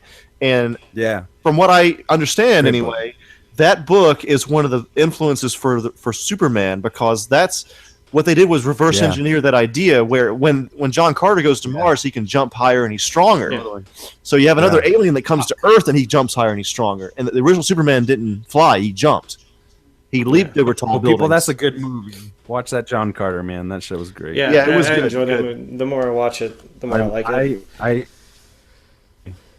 The cross-cutting whenever he's fighting and then burying his wife or his family. That was like the best part for me. Can we make T-shirts with Maddie's face on it with this drawing that Maddie has that say, I enjoyed it. That movie. We can do that. That'd be fuck. Last thing about He-Man is that it's looking like Goyer's going to be directing that thing, boy. Oh, no, shit. Never mind. It's going to be trash. It's going to be fucking trash, dude. It's going to be fucking whack. I mean, it's going to be whack. Wait. It's going to be I take it back. He's writing it. I don't think they have a director yet. Still going to be trash. Dude, is Goyer sucking dick? Right. How much dick is he sucking? And like, oh my god, dude. He loves it, dude. He loves it. It's his favorite job. With that gap in his teeth, probably a lot, son. Oh, I'm not going that far. But I will say, though, that Krypton trailer, not bad, man. Really not that bad. I know he's heading up that. Do we need this series? No, but what I saw, I liked it. Have you guys seen that trailer? Smallville in the future. No, actually, I haven't watched it. It's essentially the Gotham idea, but it's a sci-fi series. It's apparently canon with DC, which this is the first time they've done this, where it connects with Man of Steel, and it's the House of El. It's Superman's grandfather on Krypton, and it's all on that planet. It's all like their politics and shit, and they're like the House of El and other houses, and I don't know, man. It seems like it's a crazy idea, but watch that trailer, not that bad. And when I went to go to the comments on Reddit, the top comment was, "I can't believe this is actually looking good." And I replied to that comment. I said, I came to say the exact same thing, and I had like 15 likes. So I'm not the only one. All right. This is for you, Maddie, bro. Here we go. First set photos from the Predator feature the cast with a tank. Oh, I haven't seen it, but fuck yeah. I mean, I'm excited. Whatever. It's the Predator, man. Shane Black. I mean, it's fucking, the cast looks fucking dope. I mean, the last thing I saw was that Shane Black tweeted that he was standing next to a 7-foot tall Predator. So everyone was like, "Oh my god, yes, there's going to be practical effects," and I was like, "It's fucking Shane Black. He was in the fucking original movie. He wrote the script for the original Predator. They didn't use that one though, but they put him in the movie. He's the guy with glasses that gets killed first. Yeah. So that's cool. I think it's in good hands. I can't wait for the Predator. I thought it was coming out this year, but I have to wait another year, which is upsetting. That part sucks. But yes, with the director and everything, that it's looking like it's going to be a good movie. It really is. Yeah, I mean, I'm definitely interested to see because it's supposed to be like a sequel to Predator. So legit sequel. Huh? Yeah, like I don't know what that means or like what he's going to add to it. I mean, I don't know. I've enjoyed all the Predator films. I know some of them have their bad moments or whatever, but I like them all. I think they're all pretty solid. I'm not a huge fan of Predator 2. I know you don't like hearing that, Maddie. But... Dude, Predator 2 is so good. I actually like the fucking Adrian Brody one. I really did. I walked out of the theater and I was like, damn, that was great. The only thing I didn't like was I love that movie. Adrian Brody's deep voice. Yeah. I didn't like I don't remember that, but yeah, all right. Kill this thing. The more I watch it, the Lawrence Fishburne shit really bugs me and like totally like it's a cool character. I like the concept and like what they were going for with it, but it slows the movie down so much. And they could have just put more Predators in there or maybe some more people that were doing that. I don't know. But yeah, I still think it was a solid entry into the Predator like universe or whatever. I love Predator 2 because Predator 2 at the end of that movie just like shows you the inside of the ship and it makes the mythology go a step further, which I thought was great. Yeah, and I mean even for like AVP Requiem, even though that movie is not good and fucking shot so dark, like just showing up on the Predator fucking homeworld, dude, man, Maddie, loved it, man. I love all that shit. So how would a Predator fight against a tank, bro? Just fucking turn into bomb, go invisible, and then run away, or what? Well, I mean, end up in the tank. I mean, first of all, you got to find. I mean, I don't know any setup, but I assume maybe there's some kind of technology at this point to track a Predator, which would make sense. But if you don't have that but if you don't have that technology, what the fuck good is a tank? The motherfucker's invisible. True. Yeah, true. And usually, like in the Predator mythology or whatever, usually after each battle, like stuff's reported, like how they were killed or whatever. So they would probably like I don't know. I feel like they would know about tanks, so they would probably have some kind of future technology to take out tanks. What if there's a Predator tank, bro? What if we get like vehicles? Like, is that against the Predator code? I think it would be definitely stepping into like a different kind of terror. I mean, if he can pull it off, I fully like Shane Black take the reins. Like, I think he's gonna make a fucking solid ass fucking Predator movie. I think he's actually probably gonna rejuvenate it, and we'll probably get like a trilogy. Yes, like I mean, maybe not like next year after like in 2019 we'll have another Predator movie, but a lot sooner than like they have been coming out. Kind of like with Ridley Scott doing like Alien again. I think they're trying to revitalize these franchises, get like the monster films back. So I don't know. I mean, I'm down with some Predator vehicles if they look cool. I really hope that there's more than like 3 or 4 Predators. I'd really like to see a lot, like maybe an army or something, because it seems like the cast is pretty huge. Like you could just have some grunts in there for the army. I don't know. I'm down. Shane Black. I'm sure Shane Black has this great fucking idea. He's been sitting on since Predator 1 ended, and he's like, finally, I've made good films, and they're going to let me have a fucking Predator movie. So, I'm just super psyched. I like the cast. The cast looks great. Yeah, man, whatever. Bring it on. I'm ready. Fuck yeah, bro. This can't go without being mentioned this episode, but Silence of the Lambs director Jonathan Demme passed away. R.I.P. R.I.P. Thank you for all the films. I've only seen Silence of the Lambs. Yeah, I know. He had a lot of work, and I don't think I've seen much else either. Yeah, I feel like I missed out. I got to catch up on that John Demme. Yeah, he had a bunch of shit. That Talking Heads live concert is fucking great if you guys haven't seen that. Yes. Because his first passion was music, but he was just like, I guess I'll just be a director. So... He it was like his plan B, I guess. Bruce Willis and Samuel L. Jackson confirmed for Unbreakable Split sequel Glass release date announced. I don't have the release date in front of me, but I actually haven't seen Split. Mike just saw it yesterday. Amazing. Yeah. Oh, I thought you were gonna be like, oh, trash movie. Oh no, I'm sure I'll like it. It seems like I'll like it, but I just haven't gotten around to it. I might watch it right after this podcast. It's really good. It just dives into it's pure M. Night, and it dives into sort of like deeper issues and things like that, but also it's kind of like a horror genre. And then at the end, it's sort of like morphs into sort of like where you could see it becoming like a comic book universe. That's cool. That's cool. I mean, you're talking about a guy with 24 characters. Yeah. So like, and the actor is incredible. He's incredible.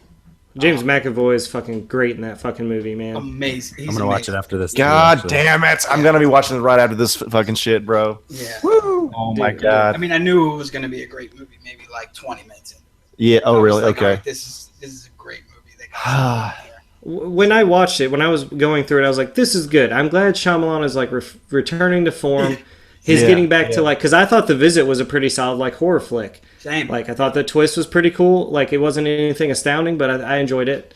Yep. And then Split, and I was like, this is cool. I like where it's going. And then like I got to the end, and I was just like, there's nothing in this movie that's fucking like been like, this is it, man. This is a fucking great movie. And then like once the end happened and I put it all together, I was like, you're a fucking genius. You're a fucking genius. No one expected that shit. Nope. And man, I mean, it's hard to talk about when people haven't seen it because what the fuck is wrong with you two? Oh. It's going to happen very soon, Maddie. Very sorry about it. But I liked it. I'm glad other people are liking it too. I'm very excited for whatever Shyamalan has planned for this next one. I think it's going to be Glass. Yeah. I don't know. To me, that was the one right after Unbreakable was right after Sixth Sense. That was his number 2, right? Yeah. Yeah. I remember I thought that was an awesome movie even back in the day. I thought that Unbreakable was great. Honestly, I like the majority of his films. Me too. He started doing the Airbender. That one was really bad. Trash. Yeah. Thank you. I mean, even The Village, I still dug. I like The Village all right. Yeah. I remember liking that one. I mean, I remember The Happening is trash. That's another one. Yeah. So Happening, Airbender. It's the only one I haven't seen. That's real. People were already hating on him after Sixth Sense, like Unbreakable, hating on him. See, people that hate on Unbreakable, man. Like, you just don't like comic book films or what? Like, because for me as a comic book fan, I thought that was just so cool. It was an interesting take, original. Yeah. Great. I thought it was awesome. And he's a filmmaker. Like you can tell, like his camera work that he's doing in his films. It's just like he's doing creative things every single movie. I'm excited, man. I thought Split was incredible. Yeah, I've always enjoyed his films. I like Lady in the Water. I know a lot of people hate that one, but I like Lady in the Water. I love Shyamalan because he has it like when you're getting when you sit down to watch one of his movies, be it good or bad, you kind of know what you're getting. Which is there's very little directors that can like do that, put you in their world. But like when I watch a Shyamalan movie, I'm like, oh, all right, I was watching that was definitely it, But yeah, I feel like if he filmed the movie and you didn't hear anything about it, you didn't know he was the guy, and someone showed it to you, you would be able to still point he's got this is an M. Night movie. You know his style. Yeah. Yes. The that's dialogue, right. camera work, all of it. Right. People like to shit on him, man. But yeah, good for him, man. It's cool. Like take this as a lesson, kids. Just stay in the fucking game. Don't quit. Just stay in the game, man. It's a fucking endurance race, baby. I love Shyamalan. He's brought, even though like sometimes like The Village got shat on because it was like either an obvious ending or it's just kind of like what, he directed the hell out of that movie, and he does really good scenes. That and in Signs, he works with really great actors. Dude, I bet you puts Bruce Willis in any 2 of his next movies, and Bruce Willis's career will reinvigorate.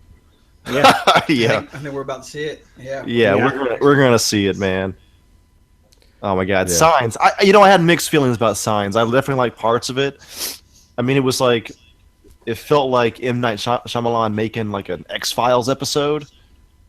I don't know if it's the aliens thing. I don't know what it is, but I felt like I should have liked that movie more than I did, and I didn't hate it, but it just wasn't. I don't know. It was just okay. I think I like The Village more than fucking Signs, actually. The one thing I didn't like about Signs is because I rewatched it recently, with my girlfriend, but like the one thing I did not like about it, and I did like it, but was the it felt a little anti-science. Yeah. It felt like with all you, it was like basically the themes felt like with all your practical thinking. You know what I mean? You just have to take a chance on something that like is totally like out of this, like doesn't exist. Yeah. You know, like sort of like that's what all the practical thinkers like. They don't understand it, like with the whole miracle at the end. Right. You know, but other than that, I did like it. Yeah. All right. Moving on to the next one. David Fincher to helm World War Z sequel. That was pretty Damn. big. Yes. That's a very interesting thing to happen. I think World War Z, the first one got a lot of shit on it, but I thought that was like a pretty fucking cool movie. I own that movie. I also shed on it the first time I saw it. I was like, oh, this isn't the book. Because the book is fucking wonderful. Yeah. If no one's read it, it's so good. And if they would have called that Brad Pitt zombie movie, if they would just called it fucking that, it would have been a great fucking movie. It's like you compared it to this really cool book that it was really not like, that So it didn't wasn't really like have the book anything at to do with. Yeah, it wasn't like the book at all. I mean, they probably took some stuff from it, but I don't know. The casting, to get David Fincher to do this is crazy because it's a sequel. That doesn't seem like a David Fincher thing to do. Alien 3. Yeah, but I mean, like, you know, like at this point in the game, I know what you're saying. At this point in the game, because like that was his like first movie. Like, of course you're gonna jump on a fucking Alien movie, you know. But he must like the script, man. I guess. Yeah, times are tough for David Fincher. Honestly, the most realistic scenario would be they probably promised him a film, like his film. After this like, one, you gotta do this. And then go ahead and do whatever. Which is funny you say that because again, it's going back to Reddit. They announced this week or last week that Ewan McGregor is going to be the adult Christopher Robin in a fucking Winnie the Pooh movie. Wow. And the top comment was, Disney's going to make this fucker do whatever they want before he gets his Obi-Wan movie. Oh, yeah. I'm sure he doesn't care. They're going to be like, dance, motherfucker, dance. He's in the new Fargo, by the way. Oh yeah. Fuck. I've seen season 1 and 2. I haven't seen 3 yet. Yeah, 3's not out yet. Yeah, this 2 episodes. Oh, it is? Oh. Second episode just aired, I think, on Wednesday. I only saw the first one. Is it just as good? First one's a little, like... slow. But, like, kind of... just got to get inside the that story. World building. Yeah, because it's a totally new story, so it's like... Yeah. You don't expect anything from season 2 to be around. He plays 2 characters, which is kind of cool. McGregor. Yeah. Okay. Yeah. So, all right. But I'm excited. I love Fargo. I like season 2 a lot, but I think season 1 was just really strong. Season 2 was definitely good. What's that? Mike, did you watch Legion? Legion. I don't think I did. What's Legion? It's that's by the creator of Fargo, his Marvel show. I did not. Is it good? Oh man. Oh, it's fucking great, man. I figured since you're a fan of the Fargo, like that's why I watched it, because I was like, I knew very little about Legion, but just because of his like the things he's done with just Fargo alone, I was like, it's probably worth a watch, man. It's probably gonna be fucking crazy. But yeah, it's great. I think you'd probably enjoy it a lot. Yeah, I'll check it out because I know with Fargo, the new season of Fargo, first episode so far, but that shit was great.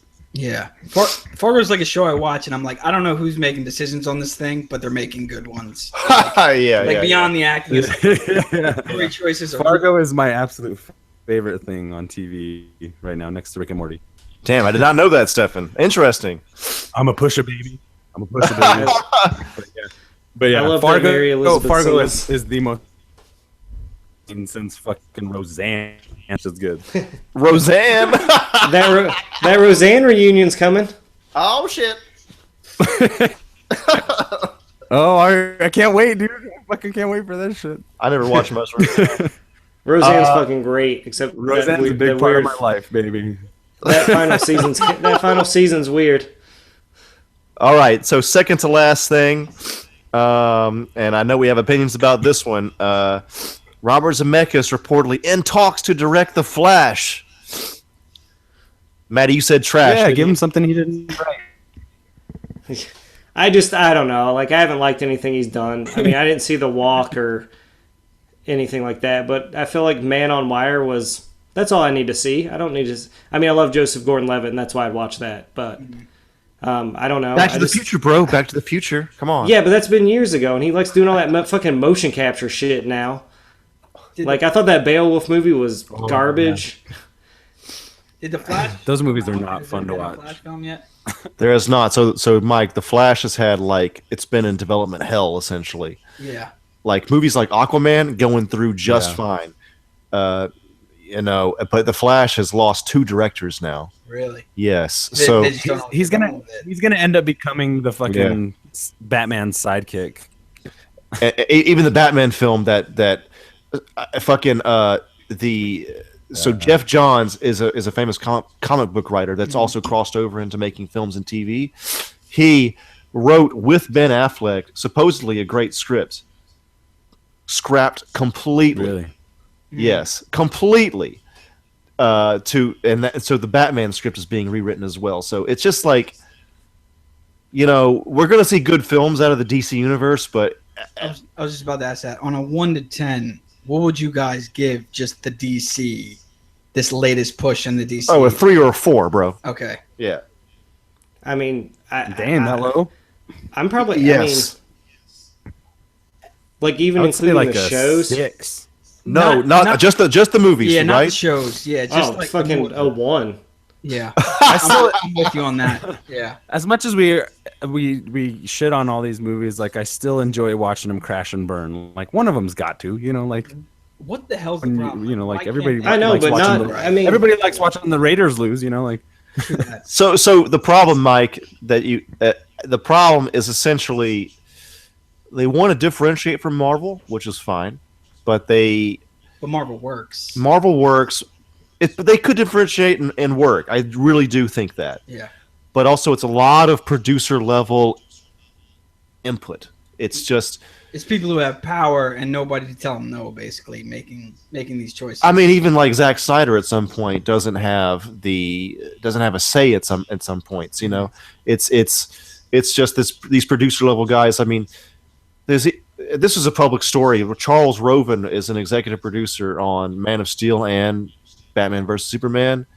He was taken off for Justice League, so they've tried to switch it up and if you look at the trailer for Justice League, they're trying to be Marvel essentially, and sort of copy that model or be more lighthearted, be more jokey, and maybe it'll work, but it's not. I feel like it's not going to be something that was Zack Snyder's vision.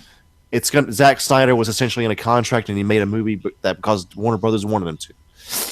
I feel like, I think better or worse, Batman vs Superman was what he wanted to make. Yeah, especially the director's cut, which I heard is it's still bad, but it's not as bad as theatrical.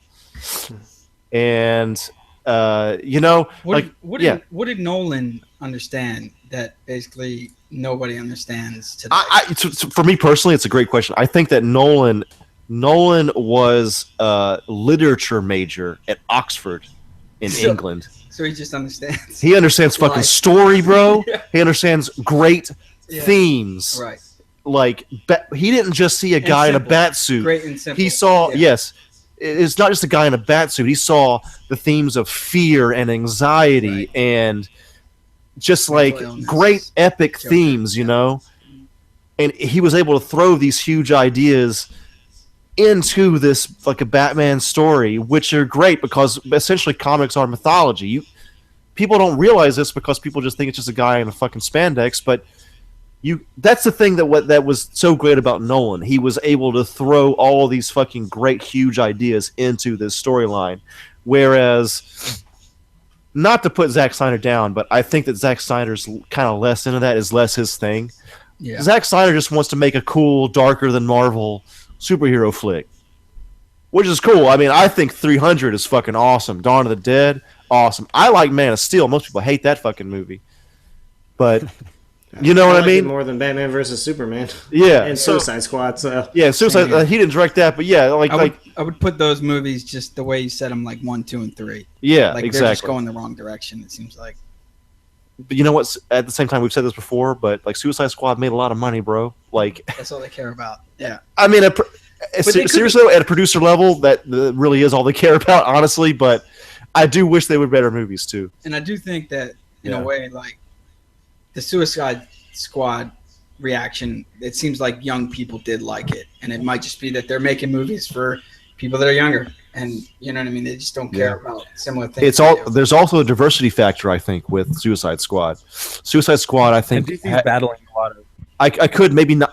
I'm a white dude. I might not be representing this correctly, but it might be having the same effect that Fast and the Furious has, where totally it can connect with a diverse audience because it's a fucking diverse cast. Yeah, you know. So and you don't see that shit often. You don't, and you know. Like look at fucking what's the Latino dude's name? Diablo. Yeah.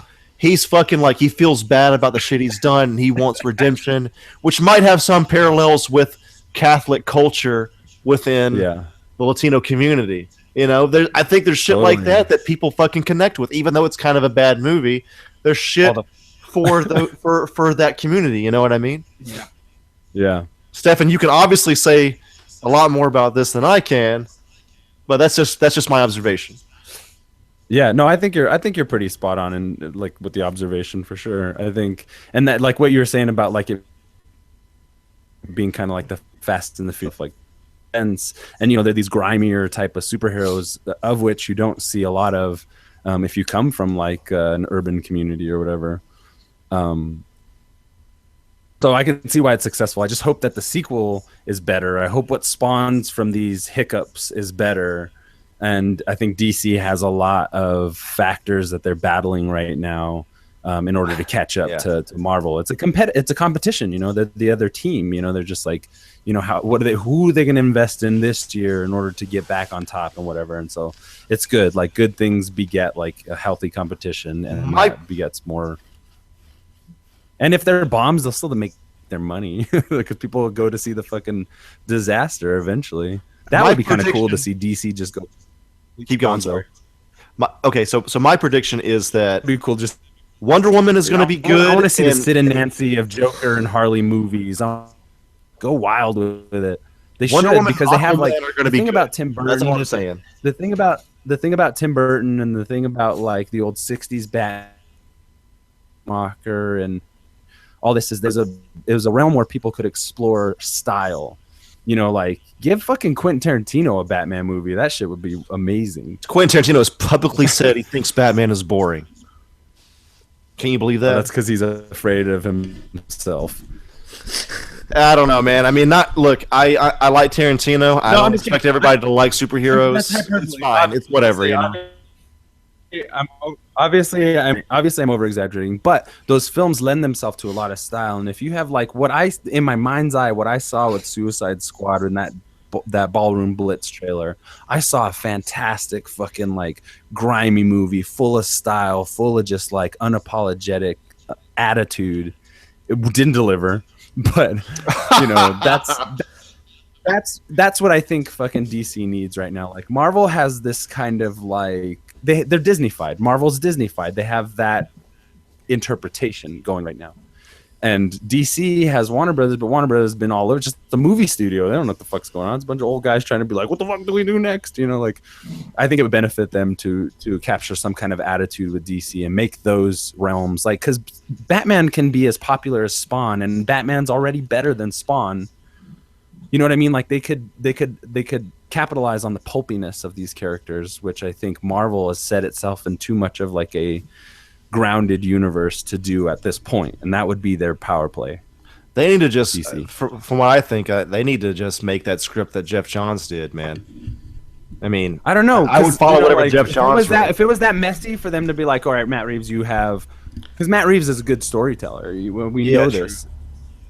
So, you know, it's like, and hopefully they don't dump it all on him and they have him working with people, and possibly Jeff Johns. Like Ben Affleck is a filmmaker. Ben Affleck is a film lover above having anything to do with comic books or comic book movies. He's he's always been just a film guy.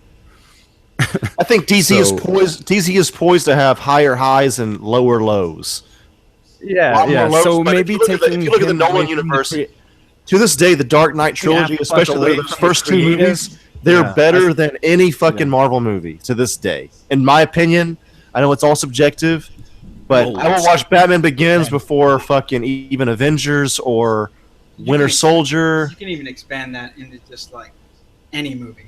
Like yeah. Those movies definitely, to me, stand out above a lot of just like non-Marvel movies. Right. Good because, like you said, like Nolan just tackles like sort of real shit. You know? Yeah. But it felt like it was more hyped up. Like when the Joker was fucking up people in Dark Knight, it was like, I don't know, man. It felt like the stakes were higher than anything Marvel's ever done. Oh, for sure, yeah. You know, Marvel. I mean, what they make is great. I love Marvel. When you watch a Marvel movie, you feel like you're watching a comic book come to life. But there's something about the way, specifically Nolan tackled the Batman movies. Of course, the third one was kind of a misstep, but you didn't like the third one. Third one, I think, was he kind of fell apart a little bit.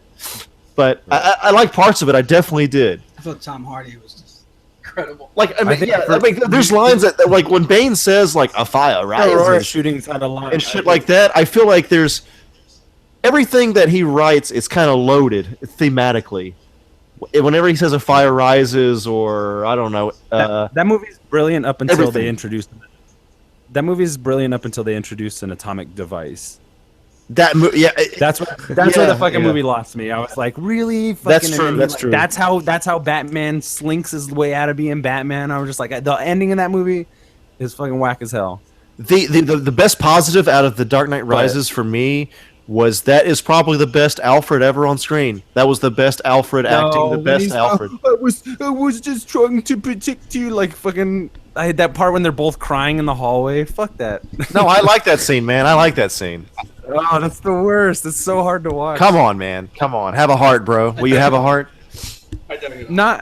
I mean, it was. I don't. No, I mean, that was. I mean, obviously, I like the second one more with Heath, but like, I really loved that movie, that third one. Oh, you did? Yeah, I liked it more than the first one.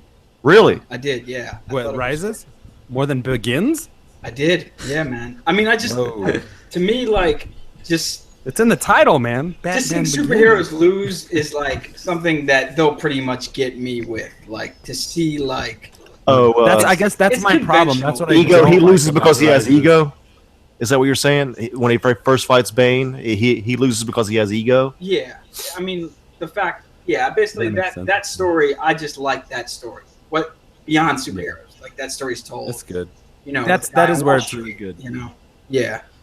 And and then kind of they did that fucking green bomb at the end. Like when Bane, I mean, again, I'm going back to the dialogue a lot, but when Bane says the shadows betray you because they belong to me, like that's some badass shit. Marvel's never gotten even close to that shit.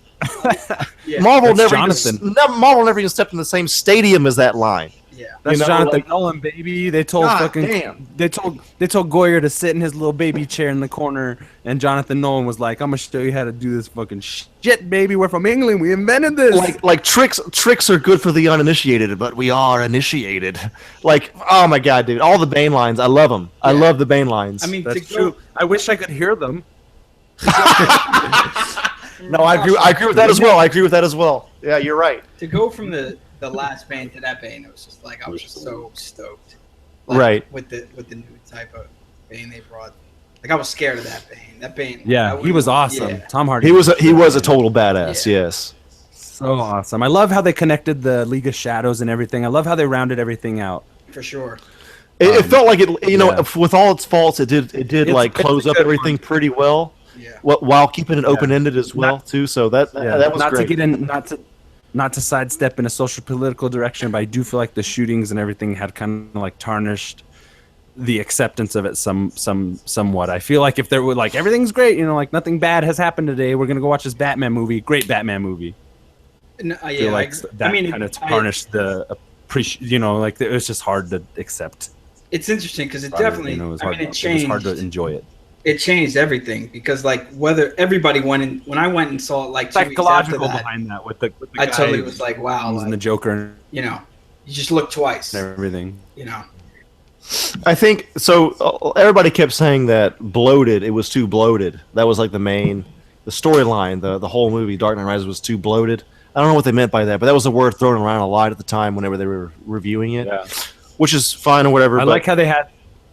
There's a moment in the Dark Knight Rises. Sorry to interrupt, Andrew, but there's a moment in Dark Knight Rises when Batman saves those dudes that have to walk on the ice. Yeah. And then after he saves Gordon or whatever, Gordon's like, "How'd you get here?" or something like that, and Batman's just, I forget what he says exactly, but it's alluding to the fact that he walked on the ice lightly, which is a callback to Batman Begins when fucking Ducard or Ra's al Ghul fucking knocks the ice and launches him into the thing. This is in reference to everybody saying, "How did he get back to Gotham?" Dude, can we just fucking? How boring would a scene be where he's going up and renting a plane somewhere? You know what I mean? I like how boring would that scene be? Oh my god, bro! Will you give Nolan a chance? Credit card and social security number. I mean, come on. Filling out forms. Like he's Bruce Wayne. He's memorized his fucking all of his credit card information. Yeah. You know, you would have just assumed that he's done that. I like how it alludes to the fact that he might have like ninja'd his way over that ice, and it like being like a callback to the first movie and his training and everything. Like that would have been a boring scene to see him walk across ice, but like I mean, might have been cool for a while. Did you like the extra performance Batman on the like the ninja shit? That's one thing I've been thinking about Batman lately, and it's like, what do these fucking Batman movies need? Is a little more like ninja shit. Oh, that's all I want in my life is that. Yeah, right because there. like you have the League of Shadows and everything, but the Batman the Animated Series had that whole thing where he was connected with like a ninja clan, and just like, it's one thing to have fucking Christian Bale do Krav Maga, but it's another thing to show Bruce Wayne that's like well studied in all different martial arts and stuff like that. There's no reason why we can't have like more. Dark Knight, the sequel, he had that shit where he roped those guys all together. That was like a ninja move, right? That was most definitely a ninja move. I mean, there's videos of martial artists doing that on YouTube. Yeah, and it's like that. Sweet. I think that would benefit Batman more than fucking an Israeli handshake. You know what I mean? Like, come on. I think that Batman actually, in my opinion, should be avoiding close hand combat as much as possible. He uses smoke bombs and he chokes out a motherfucker real quick. Like Joe Rogan even said on his podcast, like he said that like you can be taken. Joe Rogan said if somebody like chokes you out the right way, it only takes like 2 seconds. Yeah, totally. It's really more like that's what I mean. Like more lurking in the shadows. You know what I mean? More of that idea of like instilling fear in people. I don't want to see like any more shaky cam fucking Batman fights. That scene in Batman vs Superman where he's fighting in that what do you call it, that rundown building or whatever, that was cool. I liked that. That was like, it felt like you were playing the Arkham game. That was like one of the highlights of the movie. But yes, I think you're right, man. Like Batman's he's a ninja, bro. He's a wraith in the night, man. He's got to be like always forget a ghost. Yeah, you don't like just because he wears a costume doesn't really mean it needs to be seen all the time, by his antagonists. Right, sneaking up on somebody, he's supposed to come off as like a force of nature. And and that's the reference I was paying to like Spawn. This like lurking presence and that cape and everything. Like let the costume speak for itself in certain ways. It's like the flapping of the cape and everything. Like Tim Burton could do a lot with in the '89 Batman when he's like, "Who are you, man?" Like they're terrified of him. Yeah, exactly. They can't stand the sight of him. Yeah, and you get there. This one is just like it's like a quick like, and then the guy's knocked over and then he's gone. You know what I mean? It's like that's cool. However, more of just like the not. Like those parts in the Arkham game when you loom over people and you hang and you snatch them up and stuff like that. Yes. More of that. Yes. Hardly enough of that in more modern Batman movies. And I think, maybe that's just like the action movie fan or whatever. Like, I just want that highly concentrated fucking reduced down to a syrup fucking stealth Batman movie that just doesn't exist yet. The best they do it is probably that fucking warehouse scene in Batman Begins.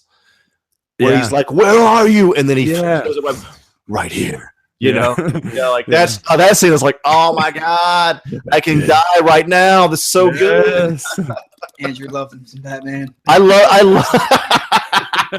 love those scenes, dude. Like the fucking ninja shit that Batman does. They even mention like the ninja use the smoke bombs to get in and out of shit. Yes. They say that in the fucking first movie. I want to see that. My favorite scene in Batman Begins is fucking when he's training and all those ninjas are in the rows and when he doses him with that fucked up scarecrow drug. Yeah. Mm-hmm. That shit was amazing. Batman Begins is so incredible. That movie was amazing, man. So I saw that one in IMAX, and I remember just being like, "Holy fuck! This is the Batman movie I've always wanted since the animated series." You know what I mean? Like, I love the Burton movies. I even like Batman Forever, but yeah, I do too. Yeah, I remember liking that when I was a kid. Jim Carrey fucking killed the Riddler, man. In a time when Jim Carrey needed to be the Riddler, he was. Yeah, right. If Tommy Lee Jones would have played Two-Face like Tommy Lee Jones plays every other character, very serious, he would have been a terrifying fucking Two-Face. It was fantastic. Right. Like I don't like the way some of the characters were played, but like comparing it to Batman and Robin, Batman Forever is a pretty good movie, and the soundtrack is fucking weird. Yeah. Fucking Kiss from a Rose, bro. Yeah, it's got that and Smash and Sunny Day Real Estate's on that fucking album too. Fucking weird. They even play that song in the fucking movie. I know how much I loved. I know how much I liked Batman Forever because of how excited I was to see Batman and Robin. Oh my God. Yeah, that's right. I was like, this is gonna win an Oscar. This is gonna be the Batman movie that wins the fucking Oscar, no doubt. Then you have to cut to a few years later when Dark Knight wins. Oh yeah, totally. Heath, baby, rest in peace, dog. Do you guys think like a comic book movie will ever win at the Oscars? Best Picture? Yeah. It's possible. Definitely. It's possible. It's gonna be like Astro Boy, directed by Spike Jonze. I think Osamu Tezuka. He's gonna be like, I think I figured this one out. It'll probably be Akira. It won't be Marvel DC is what you're saying. Be Jordan Peele for Akira. That's gonna be the fucking Citizen. Oh my God! Time, baby. He's gonna make that shit. And we're gonna be like, I don't even know how to handle this. It's not even anything like the anime, but it's fucking incredible, just like the anime and the manga at the same time. Oh my God! I'm losing my mind. As long as he has that scene where he throws the moon into the earth, I'm fucking down. Oh my God! It'll be there, baby. It'll be there. I do feel like you're right. I feel like it won't be a DC or Marvel film. I think I would like for it to be, because I've always been a fan. I would like for it to be an X-Men film, honestly. Will that happen? Probably not. I was actually just about to say, like, I do think. I mean, I don't think it will, but like after watching Logan, I was like, this should win. Right. It should get something. It should be in the running. It should be nominated. Yeah. After watching Logan, I definitely think Hugh Jackman should at least be nominated for Best Actor. Dude, that movie was incredible. Right. Incredible. I think Hugh Jackman was great in that fucking movie. Yeah. No, that was like the best supporting actor, Daphne. I think you could ask for. Right. There was no better send off than that. Yeah. Right, the third act. Yeah. Of superhero film. In the first 20 seconds, I was like, I know why it's rated R. Yeah, I was like, what the fuck? Yeah. I was like, oh shit. Well, a guy that has knives coming out of his hands, like, you need to fucking stab motherfuckers. They hadn't done it before, not like that. Yeah, I know. Yeah. We finally get it, like, after so many fucking years. Yeah. The thing is, they could have made a PG-13 fucking cool Wolverine movie. They just were misguided. True, but at least we got Logan. I'm saying that. I'm just, there was a lot of missteps with the Wolverine franchise. I think James Mangold with the Wolverine, if they would have not done a fucking mech Silver Samurai, I like the first half of that fucking movie. I think it's pretty solid. It just loses me at the end. I agree. I mean, I've told you on this podcast before. I agree with that, definitely. I think that was definitely the weakest part. I mean, obviously, you got Wolverine in Japan. I'm already sold. Yeah. I could have had more culture clash shit. Like, whenever they're eating and he doesn't want to use chopsticks, he just eats. I think that's what happens. No, he sticks them up in the bowl, which is not a good sign. Like, he sticks them in the food. Yeah, like, he uses them. He also uses a fork and a spoon and everything else. I like Wolverine kind of like, he likes Japan, but he doesn't assimilate that well at the same time. Which is anywhere else as well for him. Which I love that shit, because Wolverine is just like, he's a wild man, and it doesn't fit in with Japan like at all. But at the same time, the warrior thing he really can connect with. If they'd have done that shit, Frank Miller panel for panel, we'd be telling a different story right now. Dude, I think that's like my biggest beef with the Wolverine is that. Just fucking. That comic book is so good. How do you explore the mythology in a new way and blah blah blah without, like, there are certain, like, if you did Barry Windsor Smith Weapon X frame for frame, gold. Ugh. Dude, like. How did you, like, Sin City is fucking incredible, and it's because the story is already told how it is. They're just interpreting it for screen. Just do that a couple times, here and there. Right. Like, explore the lesser known characters. Give us fucking, come on, man. I don't know. I agree. I thought my favorite part of Logan was when like he was too broke to buy a boat, and he was really stressed out about it. yeah. So like, that's my life, bro. Like Wolverine, right. You guys had a plane that came out of the ground last movie, like that's the best thing. Right. And now you can't buy a boat. yeah. Like, that's awesome. Yeah. You know? Like. I love that he was chauffeuring around like fucking prom people going to prom. Yeah, it's like that's fucking Wolverine in the front seat, motherfuckers. Show some respect. Yeah. Yeah, exactly. Yeah. And he was like, he didn't want to get shot because it's his livelihood and just like relate. Don't it's shoot like, them. well, my car getting shot. Right. But, right. Yeah. I'd slice some motherfuckers up too, man. I got somebody backed into me the other day. That black and white, version's coming out soon. Yes. It's gonna be one night only. We should all fucking live tweet it. Really, one night? Yeah, just one night. It's like it's the week before Alien. Because I thought it was the same week. I was like, "There's no way." They'll release it. Can I see eventually? Oh yeah, they'll put it on the DVD. They're gonna use that one night as like a gauge. Yeah, I mean, if they have the transfer, they've put some effort into it. It's already probably fucking on the Blu-ray. Yeah, it'd be nice. It'd be nice to see it in the theater though. Yeah. I don't know. That movie, like, Comic Book Girl really fucking changed. I love it, but it makes me sad.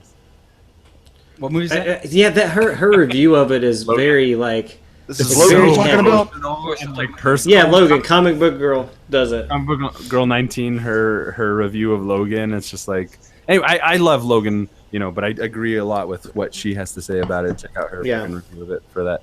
But I'm just like, yeah, man, I'm ready for a world where the X-Men are fucking winning, baby.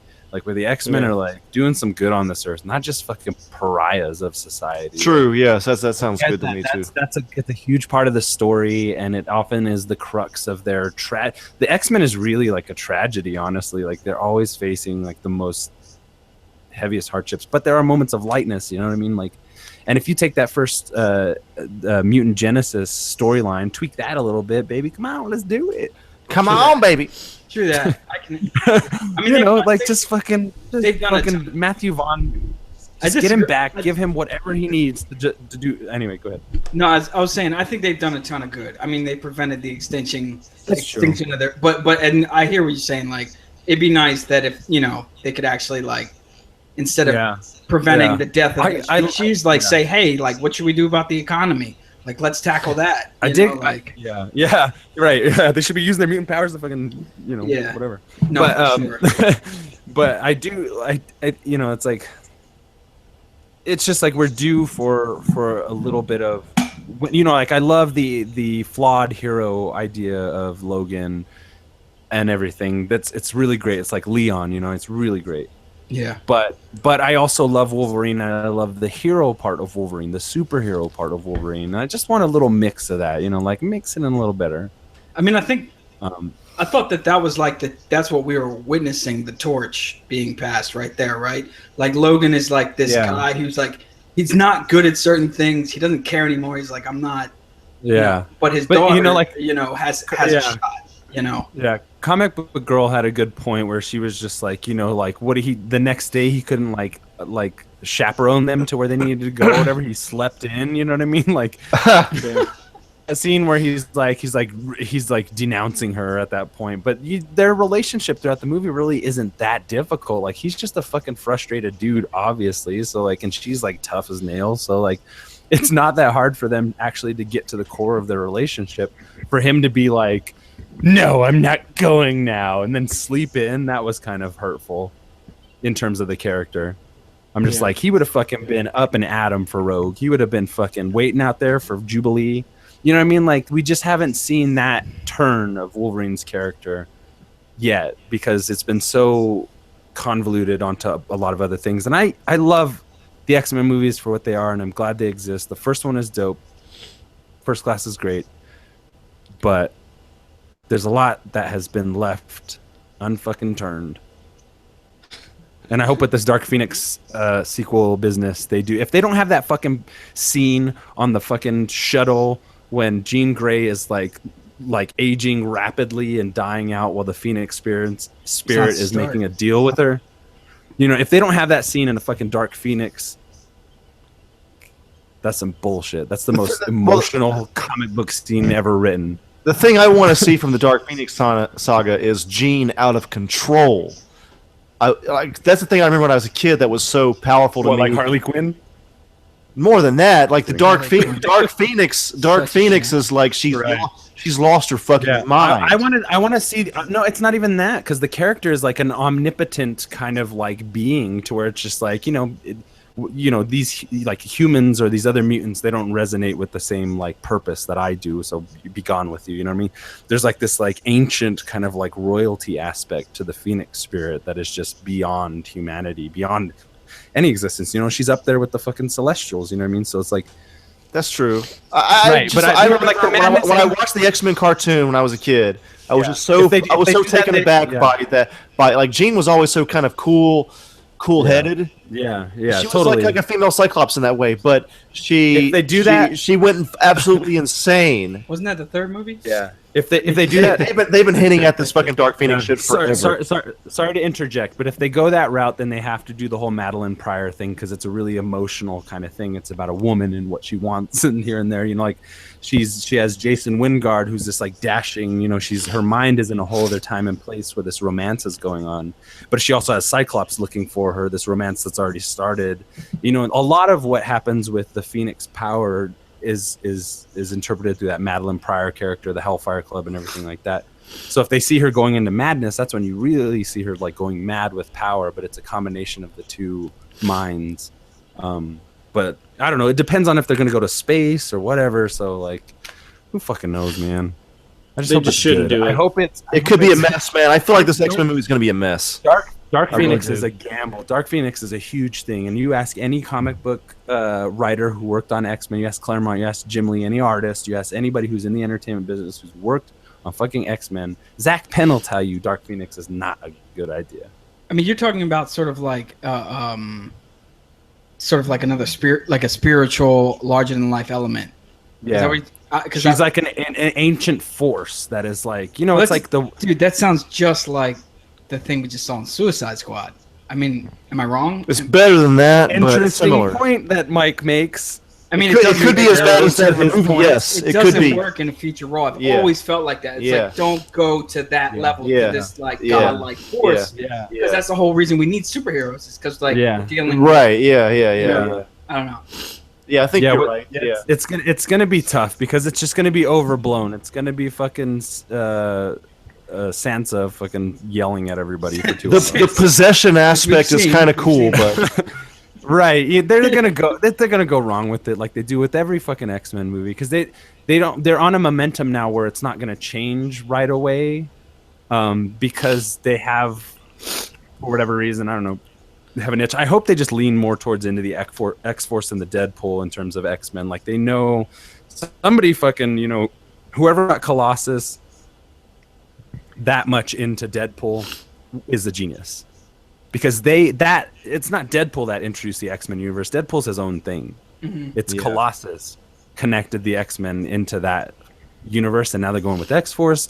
Josh Brolin is Cable. Like Josh Brolin knows what's up. This is going to be huge. Oh, Adam, have we talked about that? This is I don't think we have. No, we're not really. Not as in depth. But anyway, sorry, I don't mean to take all I'm going to pee real quick, but you guys keep going. Steven, did you like the new X-Men with the younger people? The First Class. First Class. I love First Class. I'm kind of indifferent on Days of Future Past. I feel like Days of Future Past. The time travel one, right? Yeah, I like some parts of it, but I think it's just like a slogging kind of mess. Like you're just like trudging your way through it. I thought, like, I hear what you're saying. Like there were some parts that like really stood out, but I did feel like it was like, what else were they supposed to do because of what happened in the third one? It's like they were trying to reset everything. Exactly. I like that they took that opportunity to reset the universe with James Marsden and all them at the very end, Halle Berry. But honestly and truthfully, I think Matthew Vaughn craziest left field move with First Class and made a prequel X-Men movie set within the 60s. It's basically James Bond with superpowers that captured the essence of the earlier comics. He didn't even attempt to focus on the mutant genesis era, you know, that everybody's so familiar with, that we have yet to see, that we've seen an interpretation of in the Bryan Singer version. So I love Matthew Vaughn, but I think like when Bryan Singer came back on, he confused a lot of what was good and popular about First Class, about what reinvigorated everything. And then Apocalypse has some fun moments, but it's truly not that good movie. You know, James McAvoy, actually, I like James McAvoy's scenes in Apocalypse more than any of his scenes in fucking Days of Future Past. I hate that I feel like Bryan Singer wasted James McAvoy with being in this like stupor. That always happens with fucking Professor X and Jean Grey too. They're always like off in some stupor or whatever. But yeah, Apocalypse was weak. I was really disappointed by that. I'm hoping with Noah Hawley doing Legion and kind of like putting some funk and again style attitude works. We'll see. You know, go ahead. No, I was just gonna say, in a way, now that we're talking about it, like, because I've always felt like I liked X-Men, but I think the best part of X-Men has always been Hugh Jackman, and now that he's gone, now I am kind of like, wait, I'm kind of worried. And it's an interesting fucking like Hugh Jackman's and his like staying power, his presence. You know, people just want more of that fucking dude. He's the best. And all of those, once they cast him for, you know, the first X-Men movie is about Wolverine. The second X-Men movie is about Wolverine. The third X-Men movie is about Wolverine and Jean Grey, kind of, and then a bunch of bullshit. Yeah. And then, you know, First Class is the only movie that's not about Wolverine. True. But you have that fuck off moment. It's just like, we got to get a big moment with Wolverine, have him say fuck, and then like nice saying fuck everywhere. It's great. But yeah. You know, and then Apocalypse had that scene, you know, like they kind of steered away from it, but these movies have been centered around Hugh Jackman's presence, and Logan is the fucking swan song to the entire universe that they've built so far, which is kind of beautiful because the first one, anyway. Yeah. No. I'm glad you said that because, like, totally, I've always felt like Wolverine has been like the epitome of just like what the X-Men is about and like what Professor X is trying to do. It's like he's the most damaged. He's like this person that needs help, but you know, it's the only family he's ever been able to sustain, and he holds a silent responsibility to the entire thing, as seen in the comics, X-Men and Wolverine and the X-Men or whatever, and the cartoon or whatever. There's a lot of stories of him inheriting it, not Scott. Scott ends up becoming a villain a lot of the time, and currently, so it's like. You know what I mean? Wolverine, like, to speak to what you're saying, Mike, like, he does embody a lot of what the X-Men is about. If you think about X-Men, you think about fucking six claws crossed against one another. You know what I mean? Like, yeah. I mean, it's almost like I feel like so it's not. Go ahead. Wolverine is the reason that, like, to me, Professor Xavier exists. Like, he's on this earth to find Wolverine and like try to like show him, like in Logan. I thought they did that. That's why like, Logan. That solely is the reason why all the stuff I said about Comic Book 19, blah blah blah blah blah. Like I do feel certain things and I have certain hopes for the X-Men franchise, but Logan is truly fucking like an amazing film, and like it gets me in my heart. And because of Professor X and Logan or Hugh Jackman's Wolverine, like it's just like Hugh Jackman and Patrick Stewart, like for an afternoon. You know what I mean? Like. It's too good. He's like, let's hang out here for a little more by the lake on the countryside, you know, because this is what life is, you know, like. That was pretty cool. And he's crying. I love when fucking like there's a relationship between them that's explored in the comics. You know, there's so much going on in the comics, but you know, in the cartoons and here and there. But like the one thing about these films is it really honed in on those two characters and what they mean towards one another and what X-Men means to everybody else, as evidenced with the fucking cross being tipped over at the end. Well said. You know, like, thank you. I've had a few. X-Men is better than religion.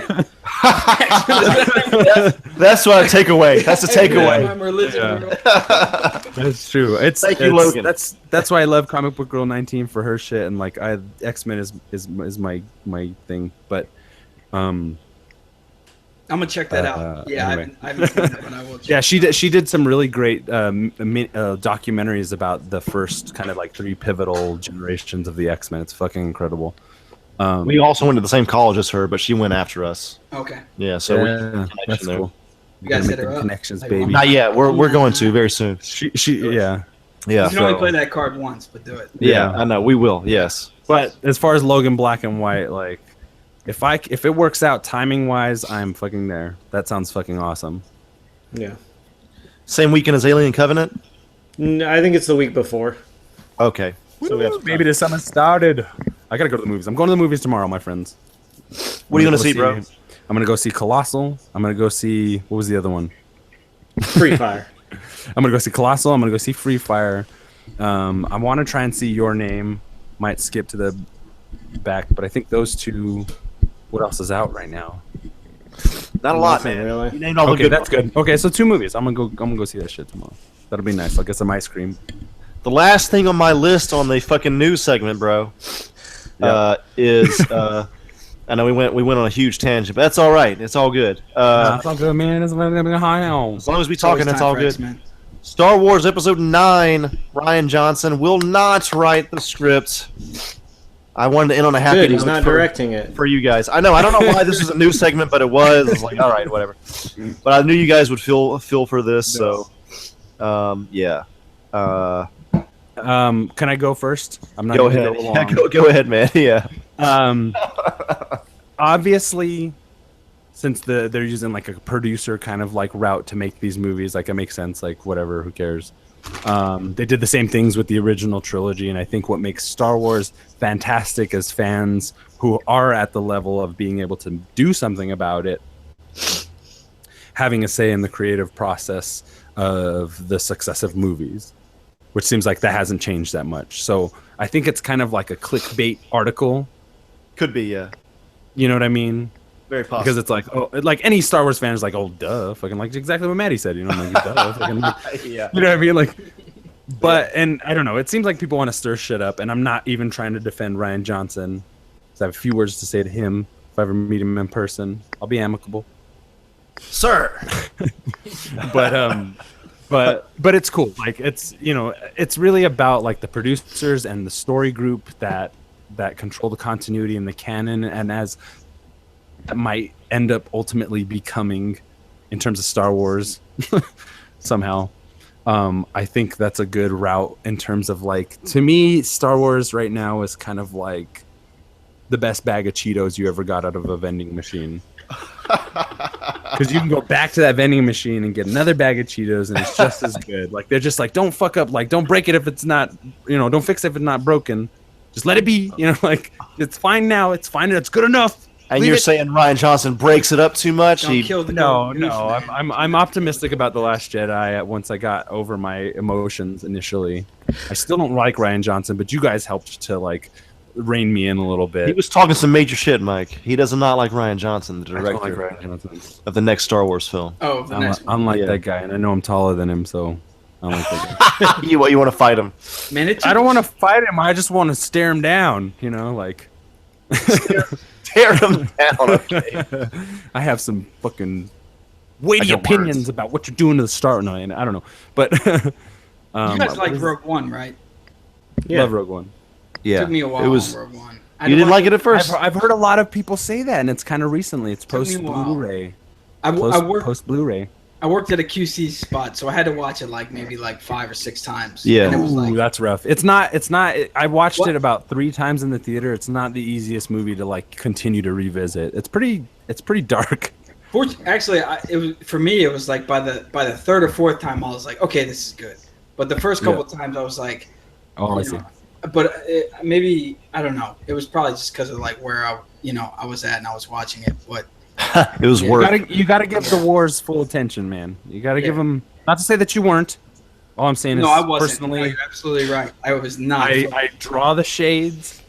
I like Rogue One a lot. I thought that was a great movie. No, it was. It really. Yeah. I At the think end so. of the day, that's where I ended up. But it Yeah. did take me a while. At first, you were like, "This is too dark. I don't like it," or what? No, I think it was because like I'm not like a Star Wars like, That'd be the fanatic. first. So Yeah. It did. That's take me- that's the first thing. It took Right. me a while to be like, okay, wait, all right, so who the fuck is this again? Like, Where this are is- we? Yeah, Yeah. This is this Yeah. character. This is It's that. it's it's kind of the it's the denser Star Wars kind of like subscription. Like You don't open up Force with Awakens is real. Yeah, Force Awakens is real easy to get into. They're introducing new characters and everything, but it's lighter, it's brighter, it's more colorful. Rogue One is a straight up fucking war movie. Yeah. that is set in the Star Wars universe. So the diehards are going to be there, the nerds are going to be there. Anything with Star Wars, you're going to get the kids there. But really, it turned out to be like this fluke moment where somebody got to make a serious movie set in a fucking quote unquote non-serious franchise. Once I understood like what it was to the Star Wars universe, like essentially, like being a Game of Thrones fanatic, it'd be like watching a Battle of the Trident movie where Rhaegar Targaryen dies. You know, like this prequel sort of legend that Rogue One. It'd be like the battle right whenever the Mad King dies or some shit like that. Sort of Chris died in the battle. Exactly. Yeah. You know, and it's kind of like, oh, this is why like we had a chance. In those first 3 films, because these people gave their lives. Like that was cool. That is to say, the origin of Darth Vader should have been the Red Wedding of this series. But I like that. I like that comparison. That was dope. Like once I figured that out, I was like, "This is a really good movie." Because I didn't understand like what it meant, like the stakes of it. I was like, "Who are these people? How do they relate to Luke? The people like I already like, you know?" Right. Go ahead. No, go ahead. But to me, like Rogue One sets up everything, obviously, but it's like the weight of the entire universe. Like this is what the rebellion's fighting for in A New Hope, Empire Strikes Back, and Jedi. You know what I mean? Like these are the stakes. This is what the Empire's stranglehold is. You know what I mean? Like everybody dies in that movie. Everybody sacrifices themselves for this cause, for this fucking disc at the end. You know what I mean? Like for Leia, for all those connections to be made. You think about like Luke is just a fucking farm boy. And we see him that way. We saw him that way. You know, like by starting the movies in the crawl as episode 4, it says more now because of Rogue One than it did then, but only because that's some fucking dope storytelling. And I will fucking accredit that to George Lucas. You know, just like mixing up the mythology, saying there's a story before this, there's more stories after this. There's like, you know, like kind of building things there and letting it like kind of blossom out. Yeah. And Rogue One sets those stakes where it's just like I always say, like anytime I see fucking a little kid wearing Empire shit, I'm just like, what the fuck, man? Like, who's raising this? Don't we know what's at stake here? You know what I mean? And I feel like Rogue One. They're evil, kid. Are you a Nazi too? Where's your swastika? For the entirety of the release of Rogue One, I stood out in many movie theaters being like, yep, now you know. I told you so. I told you so. Come on.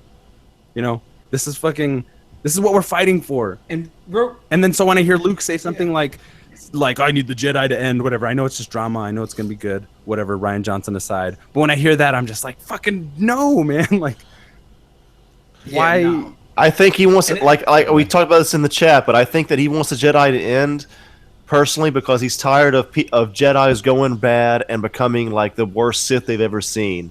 Like Kylo Ren was part of the Jedi, and then he turned bad.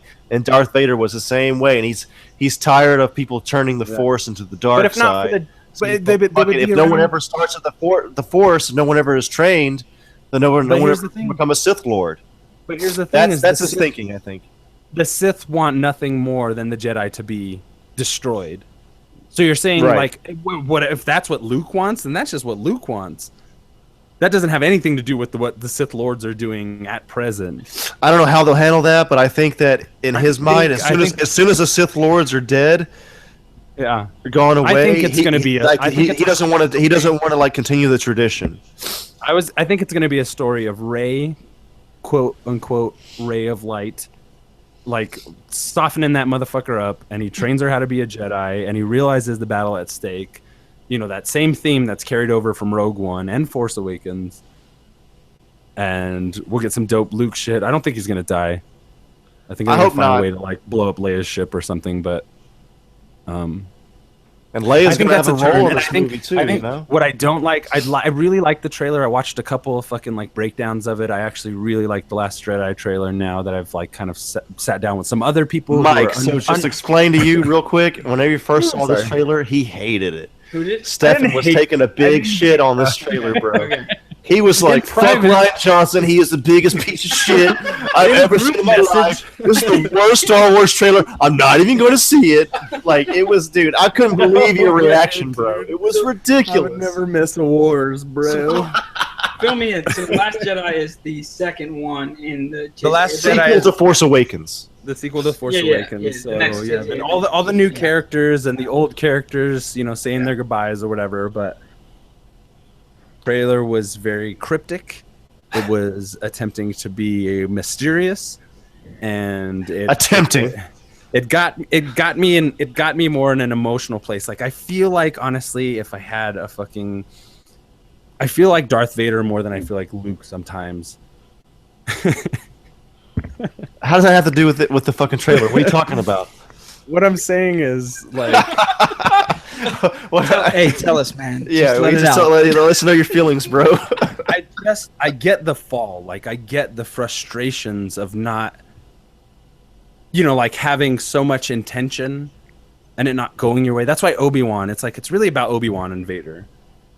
Everything, like even Force Awakens, everything we see is about Obi-Wan and Vader. Obi-Wan is that kind of unattainable, like, valor, that the virtue, you know what I mean? And Vader is human. I mean, he's so not human because he's all messed up and robotic, but it's because he made choices as more of a human than anything superhuman. He responded to his emotions, and he, like, it. Yeah, no, you know what I mean? Man. Like, no. Yeah. And that's why as much as people shat on those three, it's there. Prequels. The one scene where he was like, "You were the chosen one." Like, totally. That summed it all up. It's like, dude, what? It's like you had everything, and you screwed it up. So I dig it. That's why fucking Luke is pissed and he wants to end the fucking Jedi, bro. Yeah. He's tired of this shit. Yeah. Exactly.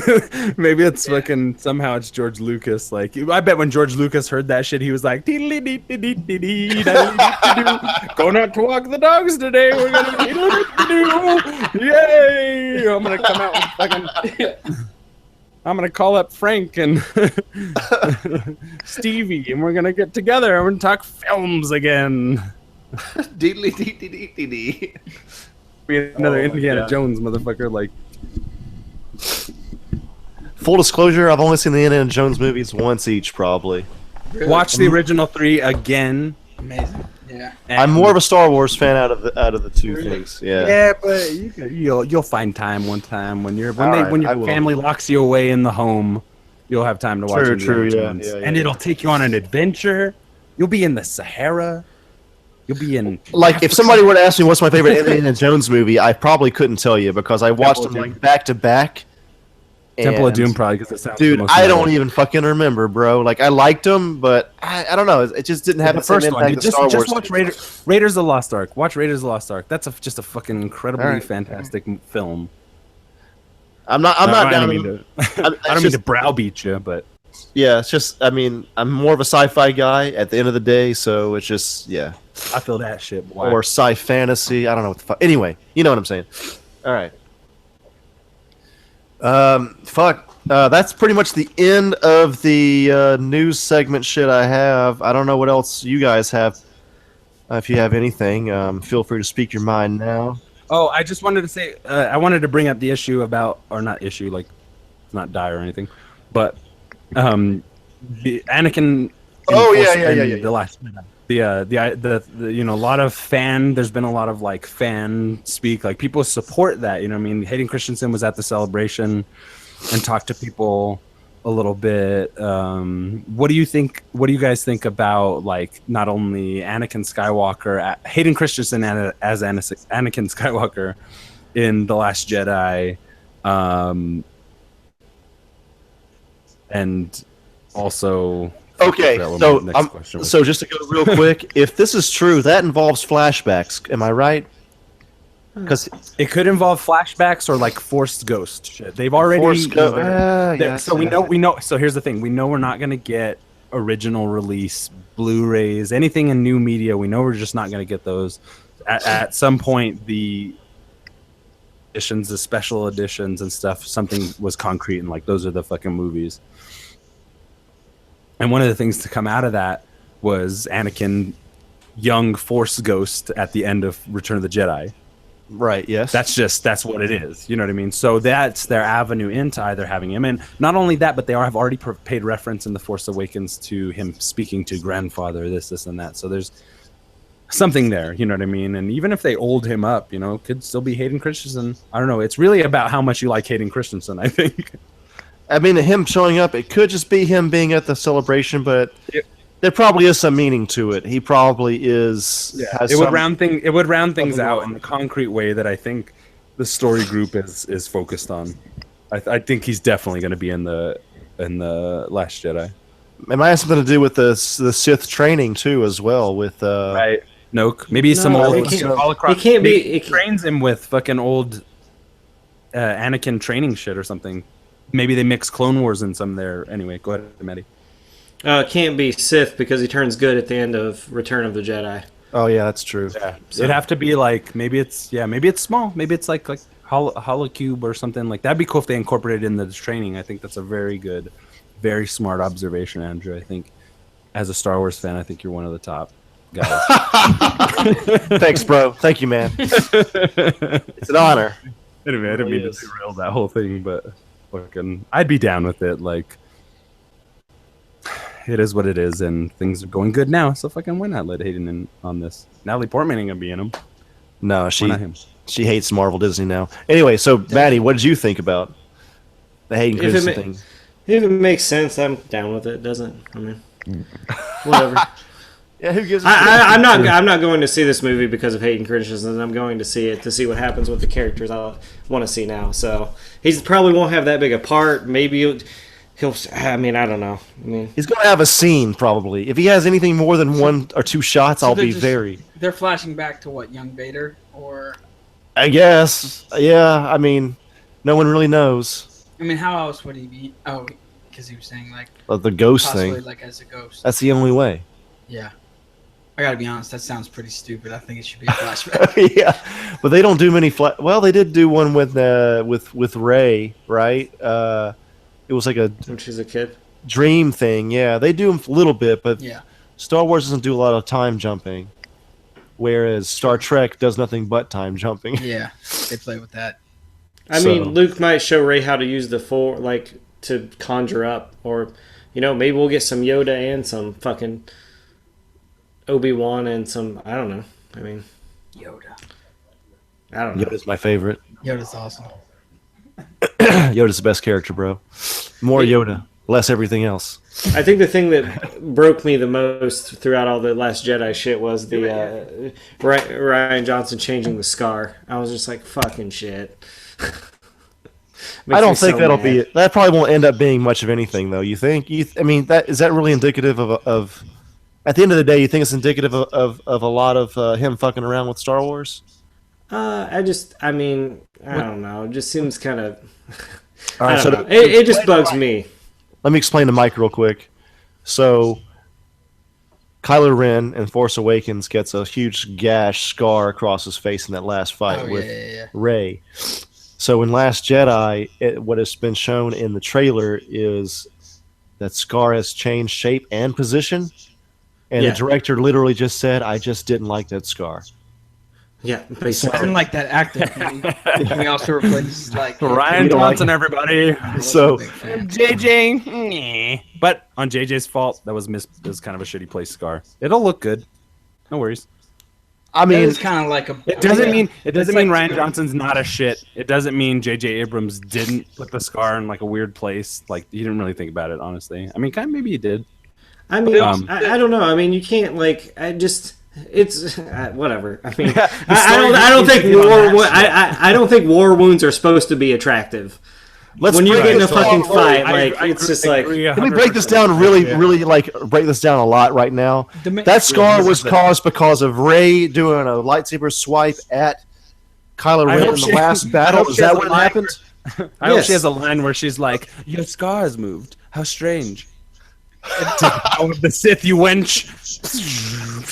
If anything, that says to me not having a bunch of Star Wars intel, but it says to me that the director who changed it doesn't really have a long-term, big picture outlook on this. Yeah, way J.J. Abrams does. Him and fucking not.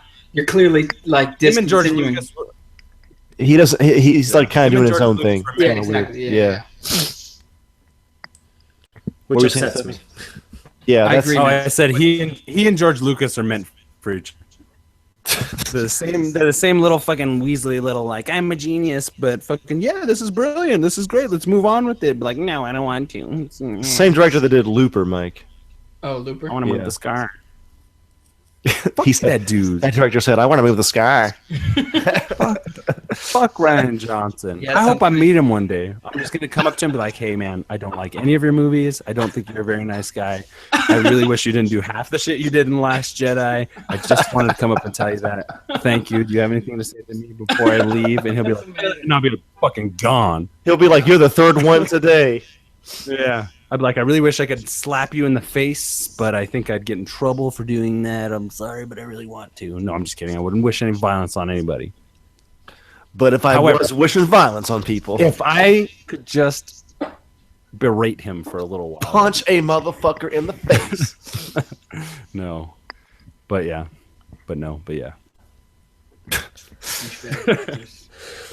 Woo! Anyway, hopefully The Last Jedi. I mean, The Last Jedi it'll be good. Kathleen Kennedy. We got the fucking story group.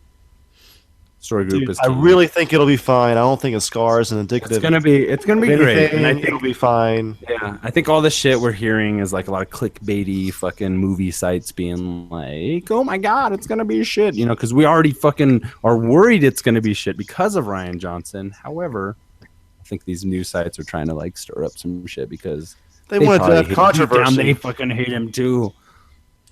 I mean, I don't think it's gonna be bad because of the scar. It just bugs me. Yeah, because I'm going to notice because I'm a Star Wars fan. I'm going to notice. Yeah, you know.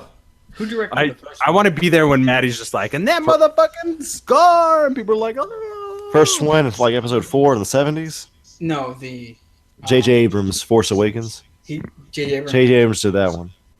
And then okay, all right. The guy that directed the Godzilla from 2014 did Rogue One. Yeah, got it. Yeah, Gareth Edwards. And now we have Ryan Johnson. Why did they replace Abrams?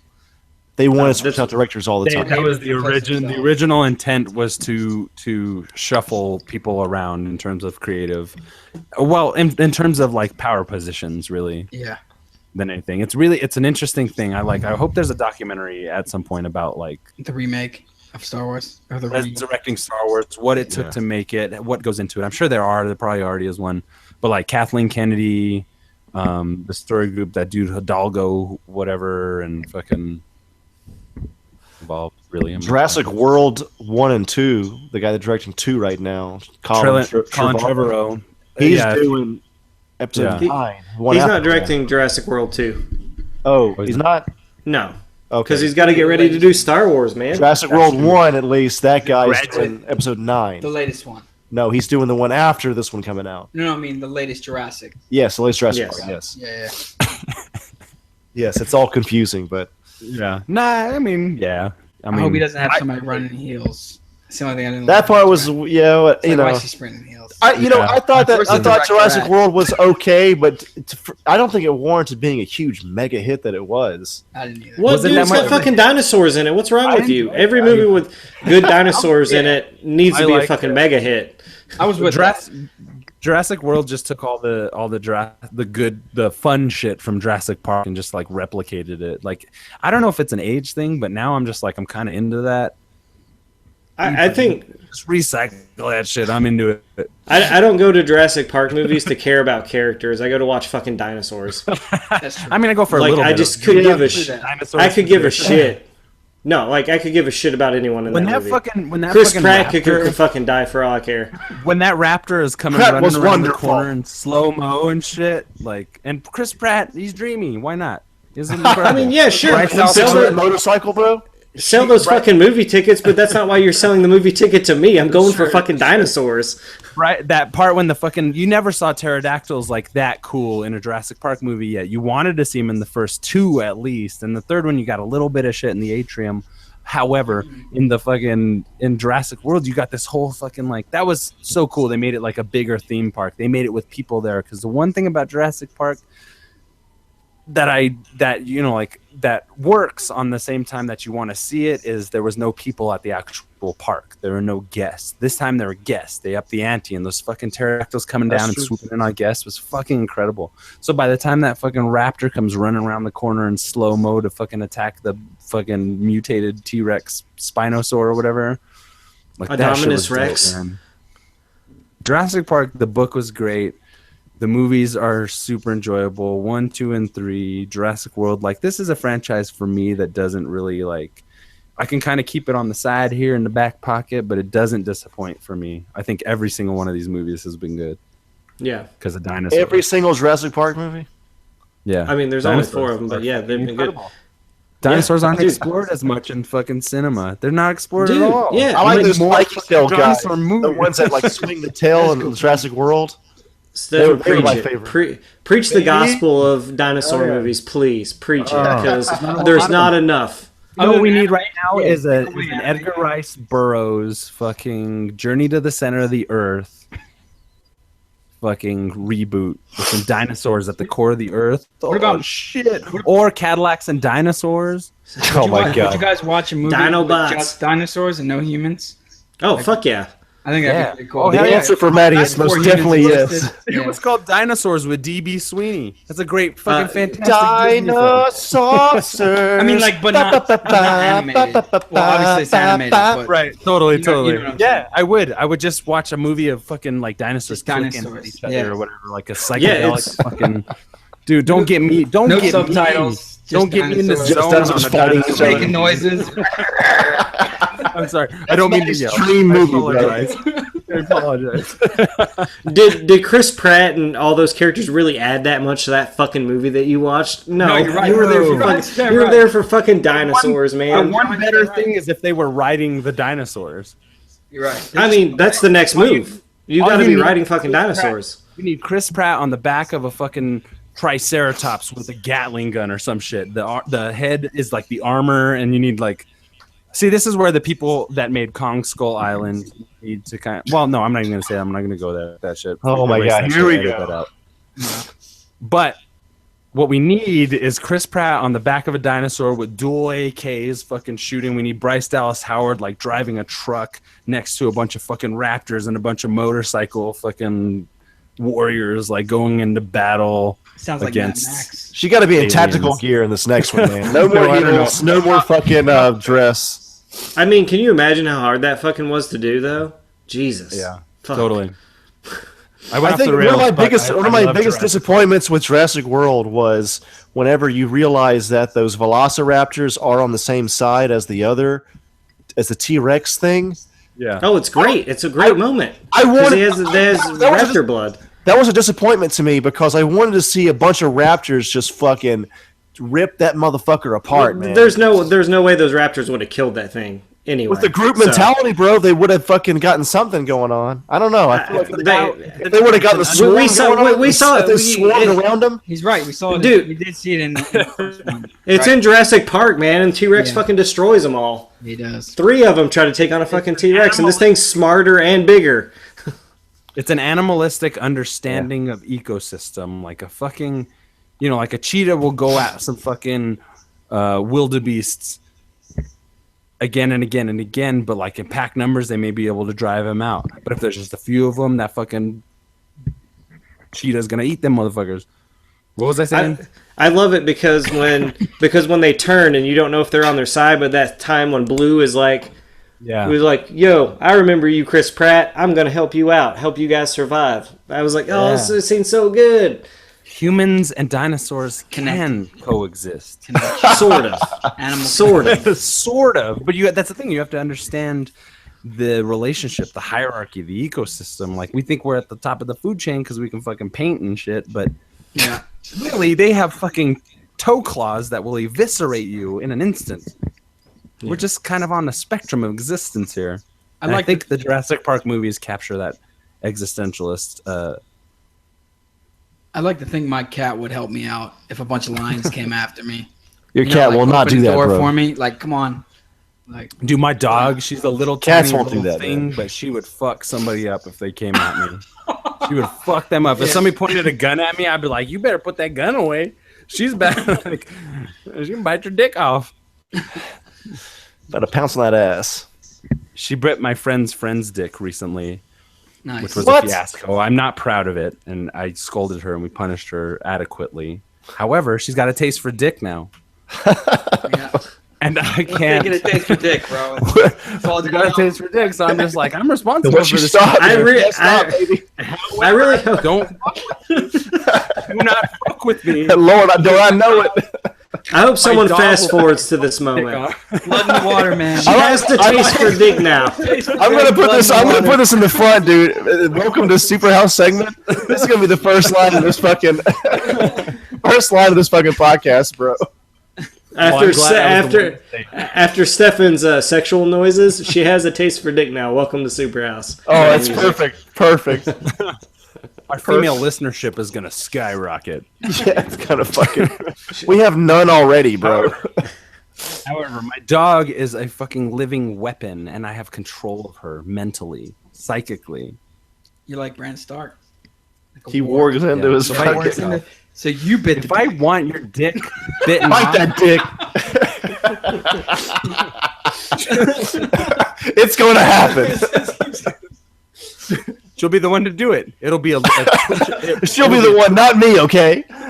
it'll be a twitch. It'll be a twitch of my eye, and then I'll say, "Sick dick," Sick dick. and then it'll be like, "Oh, oh," and then the credits will roll, and it'll be over. Am I renaming this episode from Game of Thrones predictions to Sick Dick? Yeah. Taste of dick. I think you have a responsibility to our audience and listenership to do so. A song of dick and balls.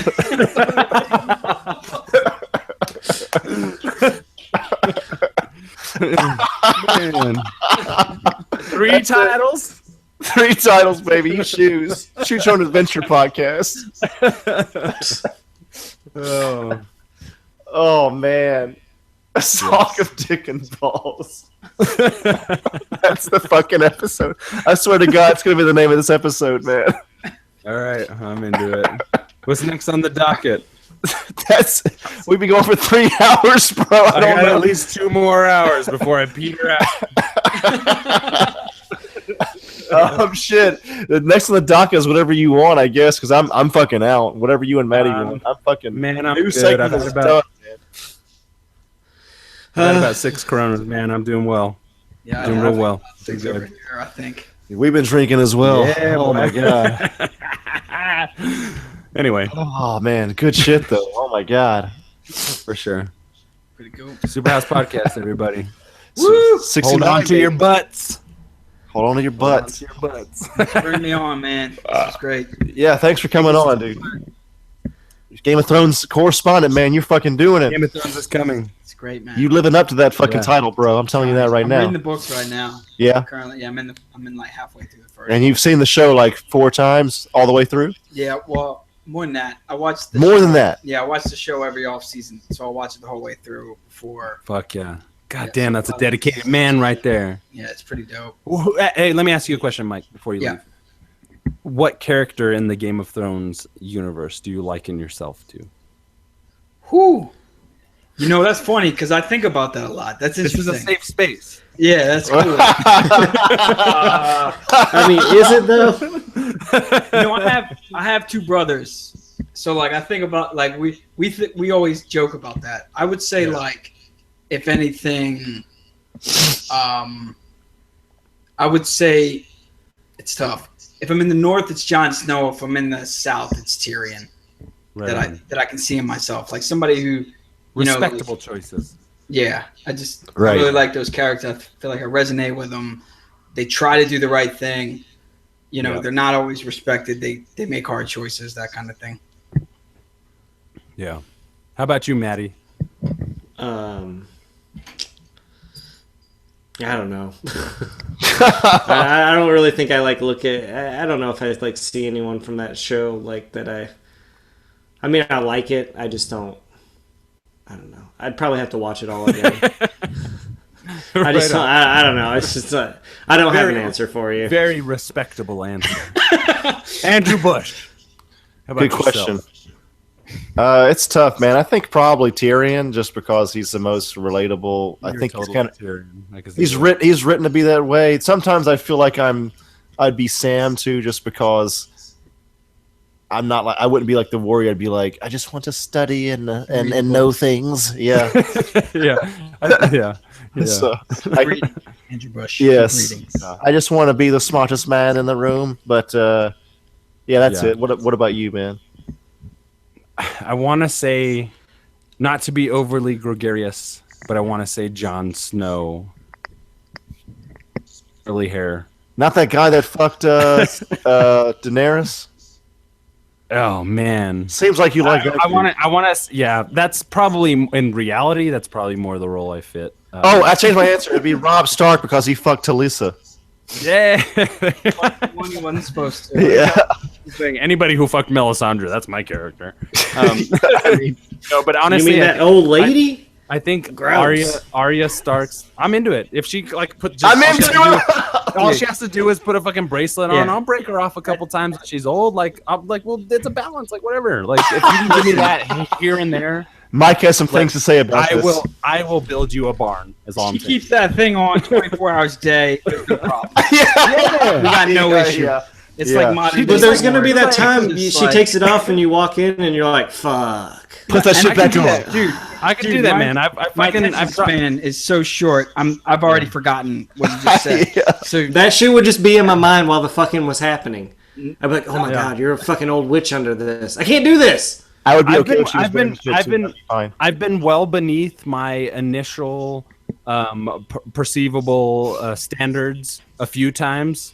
It ain't that bad. That's really good. That's great.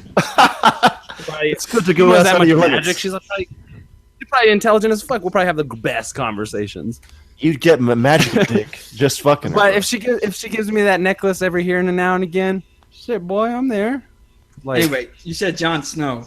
Anyway, right. So Jon Snow. I think Jon Snow because no, see, I want to say Jon Snow. I really do. I want to be that character in a lot of ways, but I don't think I've approached death in that kind of way. Like not like have any of us have, but I haven't approached a dire circumstance so brittle that it's like turned me emotionally. You know what I mean? Like I haven't faced what Jon Snow has faced, but I would like to be that. However, I think the character I like in myself most too is Arya Stark. Really? Because there's her journey to me like resonates everywhere because I understand the stubbornness, I understand the frustration of like trying to preserve innocence while needing to rid of it in order to survive. You know what I mean? Like, for sure. I've never been a prostitute or anything. Like, I don't mean to go that dire, but I see, I see that there's still a child in her that still exists. When she was with the play troupe and everything, she there was still something about her that enjoyed that experience, and I don't think that's ever died in her. And I think with Jon Snow, he's been forever changed after being killed. And everything that happened before that Arya Stark, she only has forward movement at this point. And it's about her choices because she's been able to rid herself of like that League of Assassins or whatever. She's been able to disconnect herself in order to make her own decisions. And I kind of like, I feel I'm at now in my life. And so when I see her character, I'm just like, oh my God, like Needle to like, that's like the tattoo I want, you know what I mean? Like Needle to me is her entire, it's just the small weapon. My penis is not small, however, by the way. Disclaimer. Just going to put that out there. Well, okay. Whatever. All right. It's this metaphor for this amount of power held in kind of for sure.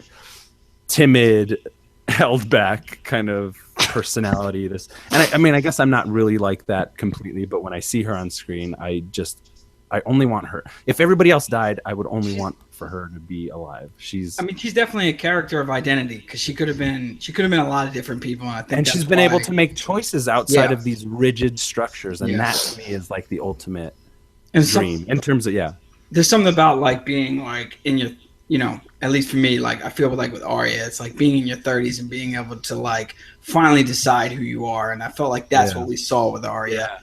After the House of Faces, it's like she's Arya Stark, and that's it, Because when I felt like she held on to Needle and just hit it, and like, because I felt like that whole assassin storyline that was going to be her life, like that was going to be the course that she went. Yeah. Because it seemed so badass, all the disguises, and it gave her so much power.